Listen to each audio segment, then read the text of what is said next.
Good morning, Raptor Freaks. Lexi Out's here. It is Friday, and I'm freaking out because the Raptors went and got a whole half of a roster yesterday. 8 players from the 2024 draft. Wow. 8 players from the 2024 draft. Well, 2 of them in the trade, but 6 players around the draft. We have 4 draft picks, an Exhibit 10, a two-way, and 2 players coming to us in a trade for Jalen McDaniels with the Sacramento Kings. It's a lot of change. I'm in here in my new studio. I'm still trying to get the angle right, the setup. But yeah, there's a Scotty jersey behind me. I'm trying to get it right. So bear with me. That's why I'm a little late. Not to mention I slept a little long too. So I just want to get the angle right here. I guess I should sit here. We want to see the 4. All right. Well, let's just get into it. I'll get the backdrop right over time. It's just there's a lot to talk about. I want to use all 2 hours on it. All right. So let's just get in the chat, and you guys can kind of help me get going on where I should start. All right. The first thing, we got Monique in. Monique has been in ecstasy with all the amazing Raptors movements and opportunities and possibilities.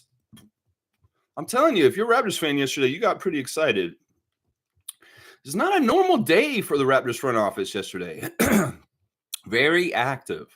Normally our Raptors front office is very measured, maybe not too many moves in general, just doing, very slight things. Not yesterday. This is the most active the Raptors front office has been in a long time. They did like multiple trades yesterday, and they've got multiple new players. When Bobby Webster said earlier this week that we need to add talent, well, he didn't wait. He did not wait. And I'm very excited about some of the decisions he's made. We need to go over all 8 of the players. Of course, we talked a lot about Jacoby Walter yesterday, and rightfully so. He is the best player that we've acquired in the last 2 days, and he has the most promise. But there's guys that we've gotten yesterday that are very interesting, very, very interesting. And I have some very strong opinions on a lot of them. Maybe you don't even know about some of them. So if you're here for finding out about who the hell the Raptors got yesterday, well, this is the right channel to be watching. So please hit that subscribe button. All right, Monique saying, good morning, Raptor Freak crew. Busiest sign and trade for the Raptors in some years, no? Yeah, I'd agree. That may have been the busiest in the Masai era for sure. I don't know. There may have been some dealings and wheelings with the Colangelo or Grunwald in the past that may have rivaled this as far as the volume of moves and transactions, but not in the Masai era. This is the most that they've done with Masai in charge with the Raptors. So, yeah, she said, I predicted Jonathan Mogbo right away. Great post-draft interviews by Bobby again. All right, let's talk about how they picked Jay. They picked him right at the bat in the first pick. In some ways, that may have been a reach, but I'm going to say this right now. They got to make sure that they nailed him down. Because think about it. Scotty was sitting with him in the room watching the draft. And if the Raptors didn't come through and draft him in some ways, that could have disappointed the face of our franchise. So we didn't mess around with this. It's exactly kind of like the Bronny situation. You know, the Lakers couldn't mess around and upset Bron. Well, we don't want to mess around and upset Scotty, especially since him and Lloyd and then everybody in Jay Nathan's family sitting there watching. We don't want to embarrass him. So there's some sort of weirdness where like Utah picks Jonathan at 32. Well, Bobby couldn't have that. So he made sure. In some ways, them drafting Mogbo at 31 is similar to Bruno Caboclo getting drafted early. The Raptors had multiple picks in the draft of Bruno, but they made sure they nailed Bruno, the one they really wanted, early. There's an article out on The Ringer that has to do with this situation from 10 years ago when Masai Ujiri and the Raptors drafted Bruno from Brazil. So I think it's a similar situation. They knew they were going to get Jonathan no matter what. Maybe they could have used the Sacramento pick that they picked Shead with later. Maybe they could have waited and dared the draft to let him fall so that they could get him undrafted. No, let's just do it. Let's just do it. You got that right at that time to name who you want. Just please this guy right here. Behind me right here. Yeah, I want to get this angle right. Something's wrong with this. I'll figure it out. There. I'm kind of sitting right there. Okay. You can see my water up there. Yeah, I got to get the angles right. I mean, this is the first time I'm trying to filming here. And this will be the wall. It's just I got to build it up. I got to put stuff on it. So I just kind of threw this together. A couple of things you guys recognize from the old channel there. There's my award from you guys, my YouTube award. And there's the Trevor J. Cup. It's still there. I still have it. I don't know how I'm going to get it to Kenrick. In some ways, it's like we shouldn't give it to anyone. We'll just act like we're going to give it to someone because the in-season tournament is just like that. Who cares? So I'll do an in-season tournament game with Trevor again this season. But maybe it never goes to someone. It just stays here. All right, let's keep going. Let's get on business. There's a lot to talk about. Yeah, Bobby Webster addressing the media afterwards, too. He seemed very tired. He seemed very satisfied with what he had done. I mean, you should be, Bobby. You guys really worked hard yesterday. You did a lot of different things. He did get very open about Bruce Brown and Gary Trent Jr. in that press conference also. He said, look, we just wanted to get these draft things done, and then we'll deal with Bruce Brown and Gary afterwards. And he said, we know when the deadline is with Bruce Brown. It's at midnight tonight, and he has all the time right up until midnight. He might use it. So don't hold your breath on getting news about Bruce Brown. Unless we find out right while I'm on the stream, break the news in the chat. But yeah, Bruce Brown will be decided today, guys, by midnight tonight. Bobby said it himself yesterday. Bryce is here. Good morning, Lex and Rapid Freaks. Round of applause for our front office real quick. All right.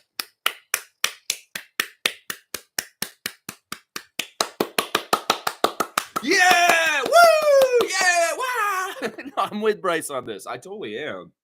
You know, I think they caught some of Cowboys' wish list. And at the end of it there, holy crap, what was that Kamshay pickup right at the end of the draft? That was very interesting. The first ever player to be drafted straight from the Basketball Africa League. This has never happened. Usually these guys will play there and come over and do college, maybe a little G League Ignite, something like that. This guy's coming straight from, and he's 18. He's the youngest player in the draft yesterday, Ulrich Kamshay. And this is somebody that Bradley brought up. I got to give Bradley major props on this draft. Seriously.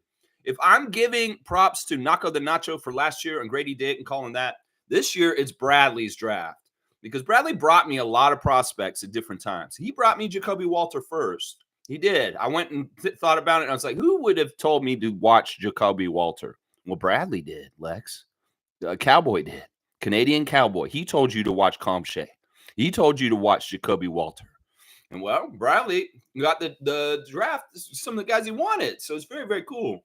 Let's see. Bryce is saying also, just thinking about the potential lockdown defense this team can create is making me anxious. Yeah, anxious for who? For the other teams? Man, it's going to be awesome. You know, one of the things we talked about with the problems with our team is defense. And I always just think, oh, man, we need to get better defenders down low. We need to get better rebounders. We need to get better rim protection. But Bobby and Messiah are thinking about we need to get more dog defenders on the outside. And that's kind of what they did yesterday. You know, there's been a lot of talk about us needing a backup point guard. Well, I don't know if we do anymore. In fact, we kind of overkilled it on getting backup point guards at this point. Trading Jalen McDaniels to the Sacramento Kings yesterday for a pick and 2 players that are useful is absolutely brilliant. In some ways, this is another Masai Ujiri, Bobby Webster, Dan Tolzman masterclass. How did they do this? I was like, who else are they sending with Jalen? Nothing. Picks? No. Money? No. No. Sacramento was in a position where they needed to cut costs to avoid the apron. And, well, we helped them out. We took on $9 million of their cap, and we could take it right now. And in some ways, we turned it into a backup point guard that's very defense-oriented, that's already been in the league, and he's somewhat proven. Now, he's a little erratic, but it could be that the Kings have not utilized him correctly or given him the right kind of time. It could also be that he just needs a change of scenery at this point in time in his career, 4 years in. Davion Mitchell. Davion Mitchell is more known as a defensive guard, as a guy who's a real bulldog, a guy who's a real pest, a guy who's annoying. In some ways, he's got some of that Alvarado in him, grand theft. Yeah, you know what I'm talking about. So it's cool because we've got a very dogged defender point guard off the bench now in Davion. This is very, very interesting. And then they go and get the 28-year-old rookie from last year, Sasha Vezenkov, who's a EuroLeague scoring champion in the last 2 or 3 years. That's true. That's very true. We just traded for a 28-year-old guy from Bulgaria, Cyprus, that is absolutely a dead-eye shot, who's 6'8" and a power forward. Now, the thing is, he's experienced. He's come to this league. The Sacramento Kings fans were all like loving this guy. They're talking him up. I heard them. Well, now we've got him. And this is great because he's an outside shooter. He's got some size. He's got some savvy. He's older. This is the crazy thing. He comes into this team and he's like one of our older players now, even though he's a one-year player in the NBA. I know that sounds crazy, but this is Arvydas Sabonis kind of stuff. He's not as good as Arvydas, but this guy has got a similar career path. He did most of his really good career so far in Europe, but he's getting here at 27 instead of like 35 like Arvydas did. So this is a big deal. There are some possibilities with Vishenkov being a very, very useful player for us. Who knows? He could also be waived. I don't know. We could make a cost-cutting move. I don't know. It seems like bringing eight players in the last day, only losing one, Jalen McDaniels, some of the math there don't work right. But then again, when you think about how they could stash these guys throughout the organization, it does make sense. It does make sense. But yeah, getting Vishenkov, Davion Mitchell, and a pick that turned into a guy named Jamal Shead is amazing. Now we've got the Barnes and the Shed. That's right, y'all. We got Barnes and Shed. Barnes, and I'm in a shed. No, I'm just kidding. I'm in the studio. That's right. All right, let's keep going. Let's see. Monica saying, Masai Magic again. Fire. 905 team's going to be solid. Wow, I see it already. I'm really, really happy about this. Because, listen, they did kind of draft and do things around the draft with the 905 in mind for once. Sure, last year, we brought in guys like Marquise Noel, Kevin O'Banner, Mohamedou Gay. That's okay talent, but can we get even better talent? Yeah, we can, Luke Wynn. Yeah, we can, Masai Ujiri. And it's looking like it's coming there for new head coach Drew Jones. First, I want to talk about this is the move that everybody missed this. Because you know what? We were getting round 2 watching fatigue. People were like, okay, we got Mogbo. All right, we're done. We're done. And they stopped watching because they're like, oh, we only have the 41st pick. Well, they'll probably sign some two-ways at the end of the night. Okay, I'll check in then. Some people that quit watching the draft after we picked at 31, you're crazy because they went crazy and they traded and got 2 more picks in the draft.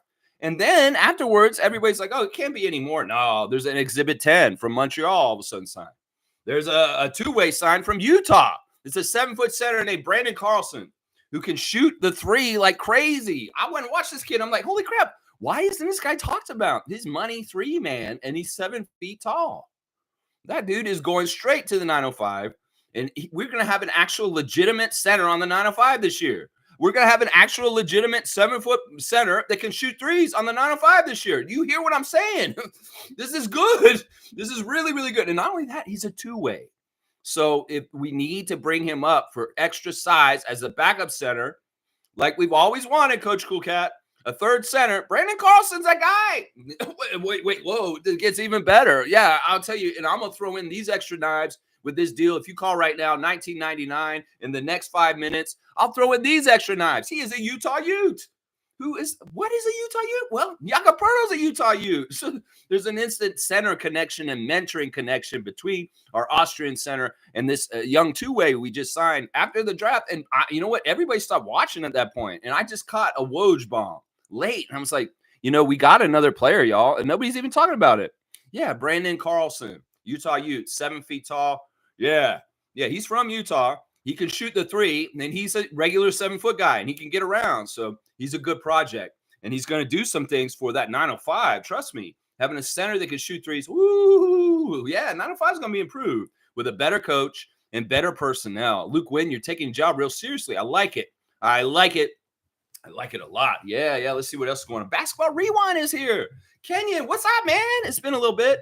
Always good to see our friends from Basketball Rewind, a great YouTube channel, Basketball Rewind. Give them a follow and a subscribe. It's always talking with Coach Roach and the crew and good stuff on Basketball Rewind. He's saying the Raptors did a solid job. Jacoby projects as a future shot creator and needs playmaking.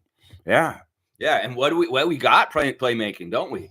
We got that guy right there. This is playmaking right here. I want to talk about this aspect of the young man that's best friends with Scotty that got drafted to the Raptors yesterday. Now, in some ways, some people say, well, this is like, okay, this is just making Scotty happy. Yeah, that's true.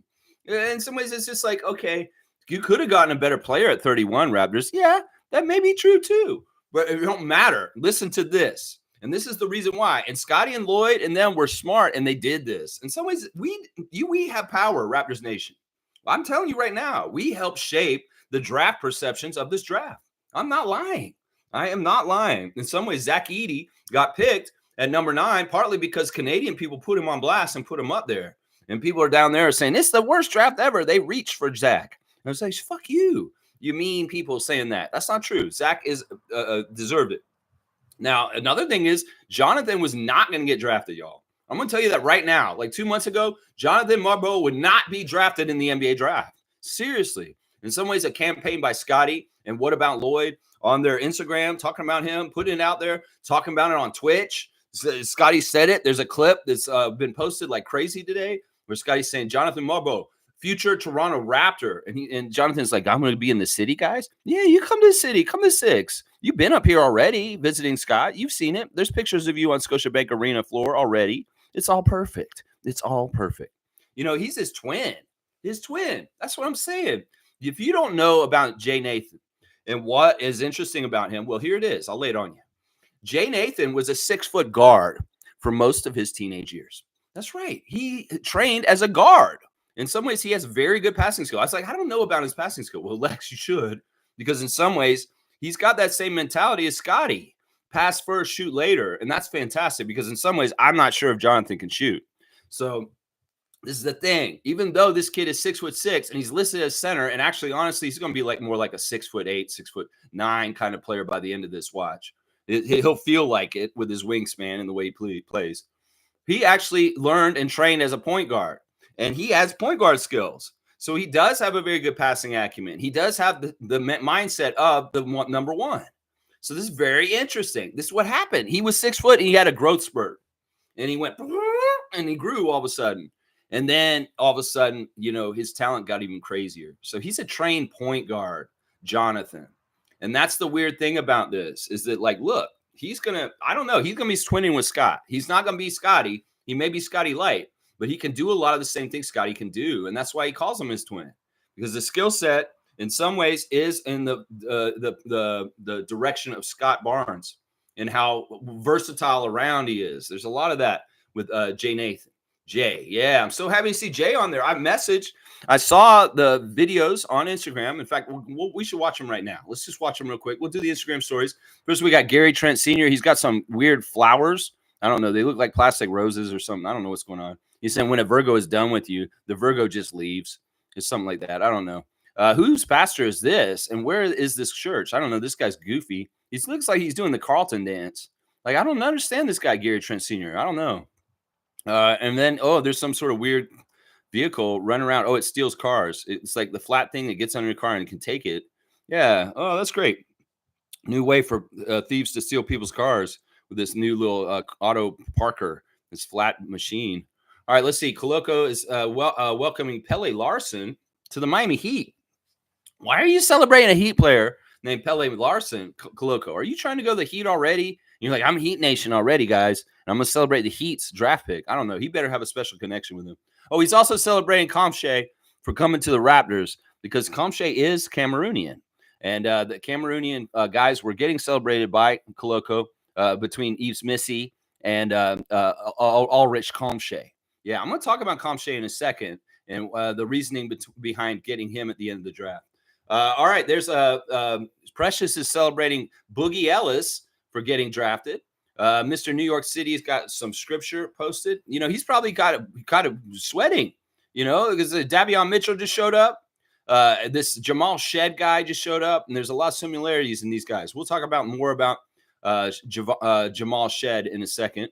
But yeah, Marquise, man, you going to be at Summer League? I hope you're in that Raptor red. We'll see what happens. I know he's ready. He said, if Summer League started today, I'm ready. I'm more than ready right now. Matt Devlin is celebrating his son, Ian, for being an All-American scholar. There you go. All-American scholar at Princeton, Matt Devlin's son. There's Lloyd. Lloyd is in the room with Jonathan when he's going to get drafted. And Scotty's there too, and the family, and everybody's filming it. And let's go, bro. That's right, Jay Nathan. That's right. Getting the hugs from mom. Scotty coming over and embracing him too. This is good stuff. seriously, this is going to go a long way for chemistry and making team vibes off the charts. So I'm really, really happy about the Jay Nathan one. And Lloyd has posted the clip when Scotty said, you're going to go to the Raptors. And Lloyd is in the picture with them too. That's Scotty, Jonathan, and Lloyd. And I messaged Lloyd after on this Instagram story, and I loved it. And then I said, let's go. And Lloyd responded to me. Lloyd gave me a love heart back for my message. So Raptors Freak has made it known to Lloyd he approves of the drafting of Jonathan at pick number 31. And Scotty knows by proxy on the end. So, yeah, Scotty knows the Raptors Freak family is happy about his buddy getting drafted to the team. So that's awesome. That's really, really good. So, yeah, I'm really happy to see Lloyd and Scott there. I mean, how often does this happen, guys, where the franchise face shows up for a second-round guy who's not even on the team, and there's not really a chance. Maybe there's a chance, and boom, he gets drafted to the team. This is a big deal. In some ways, having Scotty Barnes at your draft party, I know he's his childhood friend. I know, listen, Jonathan's only 3 months younger than Scott. He's from West Palm Beach also. These kids grew up together. There's like this. I'm telling you, they're not blood brothers, but they might as well be because Scotty calls him his brother. In fact, I was confused for a while when we started watching the Twitch stream in 2022. He kept saying, my brother Jay is coming in. And he said his brother. And I thought he was literally his brother. And I thought he meant John French. But no, he wasn't talking about John French. And I even mentioned John French at one point. And Scotty said, wait, how do you know John French, Raptors Freak? You know too much about me. Is kind of what he's saying. And I was like, okay, Jay Nathan is actually not his brother, but he is like his brother because they grew up like that. And now he's his teammate, which is crazy. So good. So good. All right, let's see. I'm still doing the Instagram stories real quick. But yeah, all right, let's keep going. There's Wubbs. I guess we'll call him Wubbs, Mr. Jacoby Walter. You know, I really liked his draft jacket. He opened it up, and it's got like comic book inside of it. And he did this whole ad campaign with Panini cards in the last day or so, saying he's always collected basketball cards. And now he's excited to be on one himself. Jacoby, you're going to be a badass. I can already tell. You are going to be a badass. I hear more and more stories from people like your former coach at Baylor, people around the NBA and stuff. And they're saying that, man, the Raptors really lucked out landing you at 19, that this is insane. In some ways, this guy should have been a top 10. This guy should have been a top 10. And look at Masai and Bobby getting something at 19 that should have been top 10. That's fantastic. There he is with his mom. It's a beautiful picture. Let's go, Jacoby. Come on up to Toronto. You're going to be here today, probably. There's Scotty's Instagram story. Of course, he's like, yes, sir, ski. And he's right behind Jonathan as he hears the great news. And, of course, Scotty is so excited also. I'm looking at Jonathan sitting on the couch, and that wingspan across the couch is insane. He's got his arm and is going through like 3 sections of the couch just sitting there. And there is the draft, and Scotty's so excited for him. So good to see the support for him. And his dreams come true. I mean, this is a big deal. In some ways, you got to think about it this way. Scotty just helped a buddy of his. They came from in Palm Beach, tough place, get his wealth. And in some ways, Scotty, in some ways, he's going to say the Raptors made a dream come true for one of my best friends. And that's awesome. You know, you don't understand how this builds an affinity and a loyalty and a feeling of things as far as things. It's like these guys just helped my guy become an NBA player and become somebody who gets wealth. He's going to get generational wealth. If Jonathan grabs that brass ring and goes with it, who knows what kind of career he could get and how much money he could earn. So that door just got open. In some ways, that door may not open. You know, that there's only a certain amount of people get drafted at 58. And Bronny's going to take one of those spots, whether he deserves it or not. So I'm just saying. All right, let's see. Yeah, the Raptors celebrating Jonathan getting drafted. Legacy Scotty's all about it. You say, who you want to see get drafted? Well, we want to see Jonathan get drafted. Yeah, we do. That's what we want to see, Jonathan get drafted. Kelly Olynyk is at a sushi restaurant, it looks like. That's some cooked up salmon or tuna, it looks like. Kelly's enjoying that. Let's see who else we got. Emmanuel Quickly is quoting Kobe Bryant on his Instagram stories. That's always a good sign. And also, they have announced this morning, it looks like Emmanuel Quickly is to sign a 5-year, $175 million deal with the Raptors. What is that? What's the math on that? That's like 30 that's like 35 million a year. So Emmanuel's going to make 35 million a year, guys. That's great. That's great. God is the greatest, Emmanuel, and I'm happy for you to get paid. There's your Instagram stories for today. Yeah, Jonathan's draft party watching. Scotty's there. He's in the room with him. Yeah. All right, let's see. Bryce is saying also our front office should be studied low key. I can't stress enough the defensive prowess we have. Maybe I'm over exaggerating, but Shead's highlights are, excuse me, sorry, are stimulating. Laugh out loud. Him and Davion are true devious work. Yeah, that's what I wanted to talk about. The aspect of the new guard, a bulldog kind of defense that we're going to have meeting at half court is upgraded. In some ways, yeah, Dennis was something. You know, Emmanuel's a great defender. He's not just a great offensive player. He does play on the other side of the ball too. But yeah, Shead and Davion Mitchell are upgrades for bulldog defense. That Shead is a weird one. Jamal Shead is the player we got in the draft from the trade with Sacramento in the middle of the second round. He's from Houston. He's a huge fan of Drake. He's he gave a jersey to Drake just last season behind backstage at a Drake concert that came through. So he really loves Drake. Now, I don't know if getting Shead was a solid for Drake. Like we get Jonathan for Scotty, and we're getting Jamal Shead for Drake, but I don't know. Either way, the kid's great. As somebody put it, Jamal Shead is the winningest player in the 2024 draft. He is the guy who won the most around Houston in his past in high school and other places. This guy's just a winner. And in some ways, there's a common theme between Jamal Shead and Jacoby Walter. These guys are ballers. They come out to the court, they want to win, and they don't mess around. It may be that Jamal Shead is 6 foot. He's a small guard, but he is a dog. He's a tenacious dog.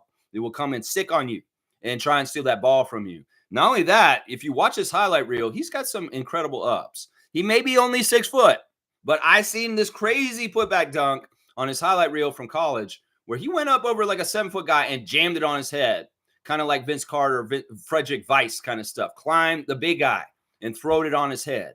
Yeah. So Shead's like that. He's an electric scorer, and he's a really dogged defender, and he's got dog. Oh, my gosh. So I love the pick by them for Jamal Shead. I did not want to get point guards, especially as just a 6 foot point guard. But this kid in the second round, there's something about him. In some ways, the pick of Jamal Shead is reminiscent of Marquise Noel last year on an undrafted, because they're similar players in some ways. They had huge college years last year and really looked good in the tournament. And well, Shead is that kind of guy this year. Now, that's part of what I'm saying. It renews itself every year. You get new players coming in. Noel, you better grab that ring now while you can, because your NBA career could be sliding away. And I have no idea what's going to happen there. You know, it's really crazy. But I like Shead a lot. He's got a 3-point shot. He's a dogged defender. And he's got some hops. And he's a baller. He tries to score. He's going to score on people. Yeah, it's going to be awesome. Yeah, those two together, Davion Mitchell and Jamal Shead, are going to increase our outside defense better. These guys are good recoverers and stuff like that. They can get around, and they're going to be good at keeping up with people in the league. So I'm very happy about that. And of course, the defense down low, in some ways we did get better with Jonathan and Ulrich and even Brandon. Those guys are those kind of players, those big kind of players that are long, that can block shots and do certain things. Now, Ulrich is an absolute project. He's only 18. In some ways, he's going to go to G League. He's going to kick some ass. Watch. Between him, Carlson, Guerrier, and the guys who are going to be on that level, it's going to be very interesting. I bet you Jonathan will be down there too, to a degree. Also on the 905 this year. It would be good for Jonathan to be on 905 for parts of the year too. It could very well be he's one of our two ways this year. I don't know. We'll have to see how the front office works out all the spots. Yeah, there's going to be some people cut. In some ways, what they did yesterday made it even more evident that some of the guys who are outstanding free agents from last year, they're not coming back. You don't expect to see Garrett Temple back next year. I'm very fishy about Jordan Nwora. I'd love to see Jordan back, and it seems like he's still in the fold, but I'm not sure about that. And then guys like Gary Trent Jr., yeah, right. I don't see Gary being on our team next year. I really, really don't. I really, really don't. Kenyon's saying also, we need playmaking around him, which we will have. The second round from Portland is a smart get, one of the best moves of the night, and the pickups are solid. Mogbo will be a contributor next year. Yeah, he's going to do interesting things. I think he does need to be on both teams. It'll be better for him to get in the ecosystem in the 905 and get some really good success down there, because the learning curve of the NBA can be tough. So, baby steps. This guy's coming from nowhere. San Francisco's not a big school. The competition he's playing against is not the best, but listen, this guy's raw and he's got some good stuff to him. And, Scotty's got behind him. The Raptors going to give him the best resources to develop him even further, to make him the absolute best NBA player he can be, Jonathan. Yeah. I'm excited. I'm glad that you really like what's happened, Basketball Rewind, that you're very approving of yesterday's whole thing. I think a lot of Raptors fans are. Sometimes Raptors fans just want things to happen. And, well, a lot of things happen. They feel like something's happened. And then sometimes the Raptors front office doesn't do jack shit. And everybody's like, oh, okay, this is what we get, crumbs. No, we got the whole baguette today. That's right. We got the whole baguette. The whole baguette. It's like a 7-foot baguette. That's right. Monique saying, I've been watching a lot of highlights, videos of the new guys. Bring on Summer League. I know. It's so much. I watched a little bit of each of them. And, yeah, I'm excited. I don't even remember everybody we got to talk about. There's so many people we got to talk about. Seriously, it's crazy. Now, let's talk about Kamay a little bit more. Now, this is interesting. I think Masai was going to get Kamay no matter what. In some ways, the reason why he didn't go center early, like I was wanting him to either get, Kelly Ware, Filipowski, Aiden Bonham, Yves Missy, all these guys. He's like, well, we could get a project one of those guys, but we could get the young project, the guy who I really like, who I know from Basketball Africa League, Ulrich Kamay. And he's going to be there near the end. So it's really kind of, they just snuck in and got a deal with Memphis, the second to last pick, and just snuck in there and grabbed them. I don't know if they didn't have to do that, but they, you know what? I know why they did it. They did it because if Ulrich just falls out and they just get him as an undrafted, he's not officially the first ever player drafted from Basketball Africa League without going somewhere else. So in some ways, Masai was building that precedent of happening. That in some ways, it's like, he could have let him just fall off the board for last two and sign him undrafted after the draft. But in some ways, Masai's like, I want to make this happen and make this official. So we're going to draft him and we're going to get that pick from Memphis right at the end. I was shocked. I thought they were done. And then, like, all of a sudden, Canadian Dana's in the chat saying, oh, the Raptors just got another pick from Memphis. And I'm like, what? And I went and looked, and then boom, all of a sudden, Kamay. And I'm like, this is totally a Masai mastermind move. In some ways, that move was from Masai. That one right there, getting Kamay, because that's good for the league in Africa, and it's good for this young man. It's good for the Raptors, to be honest. In some ways, we're replacing the Koloko prospect with Kamay. And in some ways, Kamay may have more promise than Koloko. Some people that have scouted Kamay in the last year or so are saying this kid is actually really, really phenomenal. He needs some time. He is absolutely a project. He's only 18. But the potential of what he could grow into from what we're seeing is amazing. The best thing about Kamay is his ability to get back. He's a really quick guy. And for being so long and having such long arms, if he's in the wrong part of the defense, he can alter himself quickly and get in the right place. There's plays where he does this thing where he sets up to take a charge in the lane, and he's ready to take the charge, but all of a sudden they pass it off and they get it to the guy on the side of the basket. But Kamay doesn't just stand there and not react. He turns and he blocks the shot, even when he's set to take the charge. He's that quick. And there's some other adjustments he'll do. Like, he can get across the floor really fast and cover territory quickly defensively. So that's one of his main, huge, big strengths right now. Is he's a very, very mobile big with a long wingspan that's so raw. And in some ways, he's going to be a defensive problem for people in the future. He puts some muscle on. He grows more savvy, learns the NBA. He's going to be fine. But once again, and I don't want anybody saying no 2 years from 2 years away. This guy's going to come to G League. He's going to kick some major butt already. He may not do a whole lot on the Raptors level for a couple years, but he'll come up at some point. And in some ways, what we were talking about yesterday about getting 905 to be a new bench mob and a new kind of momentum coming up underneath the Raptors to help propel them up to a championship like 2019. Well, Kamay is that kind of guy that can be in that nucleus like a Siakam coming up like that. So think about it that way. Think about it that way. I love it. I love it. He had to make sure he was official and made sure that he got one of those 58 draft spots so that he can make history for Basketball Africa League. That's right. That's right. It was beautiful, beautiful, beautiful. Kenyon saying also last year's summer league team was bad, bad. His this year we actually have a squad, exciting pipeline. I just love that we have a center on that level now. I don't know when's the last time we had a true center. Don't talk to me about Simbular. When's the last time we had a true center at that level, Kenyon? Seriously, when is the last time? I'm trying to think. I don't count McCurr. I'm sorry. In some ways, he's too skinny in some ways. I think this Carlson guy is going to be very fun. In some ways, he's going to be interesting. I want to see how good he is with the threes, if it really will translate, because he looks like he's got a stroke. He really does. It's interesting. Everybody got upset. A couple of people got upset that we didn't pick Filipowski at 31. Yeah, some people were like, well, we messed up. We didn't get the Duke guy. Oh, I heard he was so good in the media. What are you doing, Masai? Oh, Masai don't listen to media. Media, they're misdirected sometimes. In fact, we found out in the middle of the day yesterday, part of the reason why Filipowski fell out of the first round is he's in a cult. Yeah, no lie. I'm serious. This is what's happening. His brother has tweeted in the last 2 days. This is Kyle Filipowski's brother. I don't know, Brian Filipowski. He said, we have no contact with our brother at this point. He's cut us off. He won't talk to us. He's in the Church of Mormon, and he is in a cult of Mormon. And he's like, I don't even know him anymore. And in some ways, I don't know what to say. This may be a huge red flag for NBA teams when trying to draft Filipowski in this draft was this whole Mormon cult thing that he's in. So, yeah, his family doesn't even have contact with him. And they said there's a problem. You know, cults can be a real problem. You know, in some ways, people start giving away all their stuff and giving all their money to the cult. And in some ways, I'm wondering if Filipowski is going to get this NBA contract and all of a sudden he's going to be funding a bunch of Latter-day Saints churches somewhere. I don't know. Either way, his family's not approving of his cult Mormon life right now.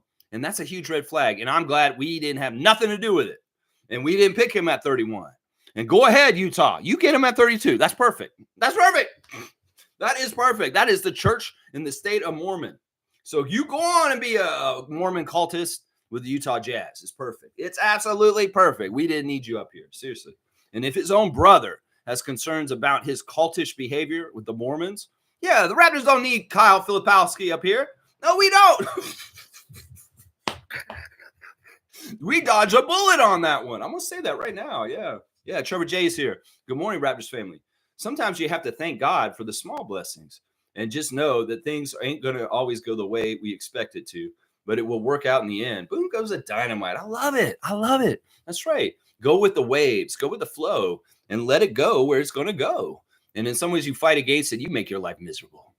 You've got to just accept reality on reality's terms sometimes and just go with the flow. I appreciate you, Trevor J, Commissioner Fun. And let's do the Leo's life tips real quick. Leo's saying this morning, if it makes you happy, okay, Cheryl Crow, if it makes you happy, no one else's opinion should matter. That's, you know what? That's a big part of this channel right here. This makes me happy. I don't give a shit what other people think. I got my Raptor Freak family, and they love what I'm doing here. Other people say mainstream media, this guy's a joke. This guy, what the hell is he doing? I don't give a shit because I love what I'm doing. And y'all love what I'm doing that stick with me. And it doesn't matter if anybody else likes what I'm doing. It doesn't matter if 1 million people like what I'm doing. It doesn't matter if 1,000 people like what I'm doing. I'm going to do what I do because I love it. And that's the way I look at this, Leo. So, yeah, if it makes me happy, no one else's opinion should matter. And there you go. There you go. That's what the Raptor Freak channel is all about. So, same thing for you. In your life, if it makes you happy, it can't be that bad. And, of course, what makes Leo's happy is coffee. That's right. It's always coffee. It's always coffee. All right. Monique is saying, congratulations, Lex, on the major boost from yesterday's video. What a time to be a Raptors fan. Well, this is crazy. I mean, I guess when things are hyped, people are thirsty for information, any little crumb of any Raptors draft intel. Well, this is a channel that's good to come to. And people have discovered me because they're looking for it. And that's how I get subscriptions. I don't go and promote this channel very much. It's if people search for Raptors content and they find me. That's how they find me. And if you found me recently, I appreciate your subscription. I hope you'll join us in the chat and become a regular and get your voice heard. This is the one thing about this podcast that's different than any other Raptor podcast. This is live. I'm doing this live. I mess up and I read every single comment. So if you're subscribed, you have access to put your comment in and you get heard. So if you have a burning desire to opine and make your opinions known about what's going on with the Raptors, this is the channel for you. because you can do it every single morning, season or off season. It don't matter. I'm here every day at 9:30, and there's no other channel that's like this. That's the one thing I will say that's unique about me. I'm live, you get heard, and it's every single day, baby. It don't matter. These other guys, they can take the summer off. They can take 2 months off this summer. I will not. I will be here every day. I'll be covering the Olympics. I'll be covering the draft like I just did. I'll be covering Summer League. Rico Hines runs. You name it. If it's summer stuff coming up, I'm covering it. And the WNBA in Toronto will be covered also. That's right, baby. Let's go. Let's go. That's right. Thank you, Monique. And with your support and other people's great support on the Raptor Freak channel, I appreciate all the new subs. And we're going to get to 1,000. I'm hoping we can get to 1,000 by the end of the year. Maybe around the beginning of the season, I'll get another bump. But these big events like the draft, they can give you a bump. That's right. Trevor J saying Rich Paul, Clutch Sports Group sued for $4.5 million over alleged breach of contract. Is this a Coloco suing? Because I love this. We should. Is this a Raptors suing them for Coloco? Oh, I love that. If that's what it is. I mean, I don't know what the details are, who this surrounds. But hey, I'm not surprised by this. I'm not surprised by this at all. Tom Duke's here. Good to see a Raptor Freak West Coast president, Tom Duke, holding it down in Victoria, British Columbia. Vizenkov and Shead need some discussion. Obviously, Davion is a great backup for IQ. Great work by the front office, and the ball has just started rolling. Good work, Masai. Yeah. Vizenkov is a scorer. He's a very crafty guy. He's wily. In some ways, I'm going to have to watch more of him. He's probably the guy I watched the least yesterday, and I probably should have watched more of him. But yeah, he's got a good three-point shot, and that's fantastic. Shead is very interesting. He's totally unexpected. In some ways, I didn't think we'd get a guy like Shead, but we did. And I was like, this guy's name is Shead? Seriously? We already have Barnes. There's so many good jokes on this. Seriously, we got Barnes in a Shead now? I mean, that's too easy. Come on now. That's too easy. Tom Duke's saying, oh, yeah, how stoked is Scotty about Jonathan? Very, very. I'm telling you, if I know Scott, he's such a giving guy. He cares about other people around him so much. He's ecstatic about this. He's walking on Kyle and I. As much as he's already loved playing for the Raptors, now he gets to go to work with one of his best friends all the time. He gets to show him the ropes. He gets to be like a big brother and show him like this is what we do in the NBA and stuff. And now you get to do it too. And, in some ways, I just hope that, Scotty's got to be smart about this. You have a strong personal connection with Jay Nathan. He's important. We know Jay's important. But you cannot make him such a priority that it messes you up with your whole team concept with everybody around. In some ways, you don't want to turn off people like other important teammates that start with you, just because you're maybe pushing for Jay Nathan to start or something like that. You got to be really smart with this and walk the line, Scotty, and be wise. I know you will. I'm not saying that I doubt you or I'm worried about you. I'm just saying these kind of situations can be weird. And the other thing is the Raptors front office got to be smart too. We cannot treat Jay Nathan in a bad way because it could really hurt Scott in our relationship. So they have to be really smart with this all kinds of ways. If Jonathan has a regular NBA career the way it's supposed to, we want to allow it to happen and prosper in Toronto. But if things are just not working out and he is not going to be an NBA player, we have to be very gentle with how we handle things is what I'm saying. So yeah, it's going to be interesting. Mo's saying, yes, Tom, the Jonathan Mogbo emoji. Yes, Tom has come in and put Jay Nathan in the emojis. That's how you know you've arrived, my guy, Jay. This is how you know you've arrived. You guys got to understand, Jay Nathan's on Scotty's 2K team. He's been playing with him on that team since the beginning. He's always been on Scotty's 2K team, always. So there's so many, it's such a deep relationship between these two. They really are like brothers. If they weren't brothers blood, they are brothers for sure in every kind of other way. That's right. James is saying this next year is going to be exciting. Lots of added defense to the squad. I agree. And Shead and Mogbo, Shead and Mogbo can contribute right away. Majority of second round picks don't pan out, but I think these two will. I'm going to have tempered expectations. In some ways, I've said next year we'll make the playoffs, and I still do believe that. We just have to stay healthy the whole year. But I also understand our age bracket is gotten very low and young. And in some ways, there's a learning curve with a nucleus that is so young, average-wise. So we'll just have to see. In some ways, we have very high-level intellect players that are very, very talented, like Scotty, IQ, RJ, Grady, all kinds of good guys like that, Jacoby. But We got to see them mesh. We got to see how it goes. I think they're going to mesh really well. I think there's going to be a lot of joy on our team this year, and it's going to be a lot of fun. But it may be that we're not winning yet, and that there's going to take a little bit of time in development for a young team to get to the point where they understand how to win on consistently on most nights. So we got to be ready for that. It's maybe very, very fun. There may be a lot of exciting highlights, some very good prospects of what's going to happen in the future, but it may not be this year where we get the good stuff, is what I'm saying. So I'm going to always say practice patience, Raptors Nation. In some ways, all good things will come in the end. It's just that we're going to have to let these youngsters learn and get better. And in some ways, Scotty's on a schedule and his own, even in his 4th year coming in, he's got stuff he's still got to learn and get better with. He's very far along already. RJ, Emmanuel, same thing. Grady, 2nd year. These guys coming in their 1st year, Jacoby, yeah, they're going to need some time. So we're going to see. But next year's going to be fun. It's going to be a lot of fun. I think the vibes are going to be immaculate around the Raptors and Scotty's friendship and these other guys coming in. I mean, it's cool. Like Jakob's got a young Utah center to mentor now in the whole thing, and he's from the same school. So that connection, that means something. That does mean something. Trust me. That does mean something.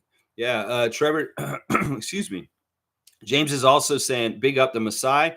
Davion Mitchell is going to be guarding the Maxis. Kyrie, it's going to be good.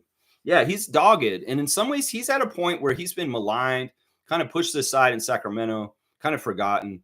You know, they get De'Aaron Fox. They get some other guards. They got another guard this draft. And, yeah, they don't want him anymore. He's the kind of player that could have a chip on his shoulder and come around to his second stop after the Kings and really have some things to prove, if you know what I mean, and especially against the Kings themselves. So I would see maybe Davion Mitchell has a chip on his shoulder like a DJ Augustin would against the Raptors and sound like, you gave up on me. Well, I'm going to prove and I'm going to mess you up now, coming back to you now. So, yeah, because we'll have to see. You know, people not working out in Sacramento, well, he wants to be in the NBA. He's got to show something. Well, he's going to do what Darko wants, and he's going to come in and he's going to try and play his best in our system. I see Mitchell doing some very interesting things. We'll have to see how it goes. But, yeah, he'll be great for trying to contain the quicker guards in the league for sure. Trevor's saying, they're saying Raptors robbed the Kings with ski mask on. No, that's not incorrect. That's very true. I believe this. But in some ways, this is what the Kings wanted. The Kings had too many guards on the roster. The Kings were in trouble financially, and the Raptors saw an opportunity. Once again, Bobby and Masai are opportunists. They say, well, the Kings are probably wanting to get under the cap. I wonder if we could get some good talent from them and help them with a cost-cutting move, and they'll agree to it. Let's go see. Hey, do you guys like Jalen McDaniels? That's the other thing we're not even talking about. Everybody is so unenthusiastic about a second year of Jalen McDaniels under contract. Well, look at what they did. They flipped him for 2 possibly good players that may be useful and a draft pick that turned into Shead. So, yeah, that's crazy. That's Masai magic right there. Jalen McDaniels, and you get Davion Mitchell, Sasha Vezekoff, and Jamal Shead. 3 players that could turn into whatever. I mean, that is winning. That's winning, if you ask me. No offense to Jalen McDaniels. But, yeah, a lot of Raptors fans were not enthusiastic about your second year coming up and didn't have a lot of thinking that you were actually going to do something good this year. So, hey, we don't even need to find out because he's not on our team anymore. They have a clip of Jalen McDaniels finding out that he got traded. And he's like, what? What? He's like, what? You got traded, bro. And he's like, what? What? He's like, no, man. Hey, in some ways, that's cold, bro. It's cold. But listen, at least Jalen's going back to SoCal, where he's from. He's from the San Diego area. Well, you're going to be on Sacramento. So you're back in California, at least, my guy. You went home just like Kawhi. That's what San Diego State guys do. They go back to California and they go home. It's just this guy went on his own. Kawhi, but no, Jalen, he didn't get a choice. He's going home. That's right. Let's see. Dana's here. Good to see Canadian Dana in the chat and not having any problems talking to us. Good morning, everyone. I still can't believe Masai fleeced so bad. In Masai, we trust.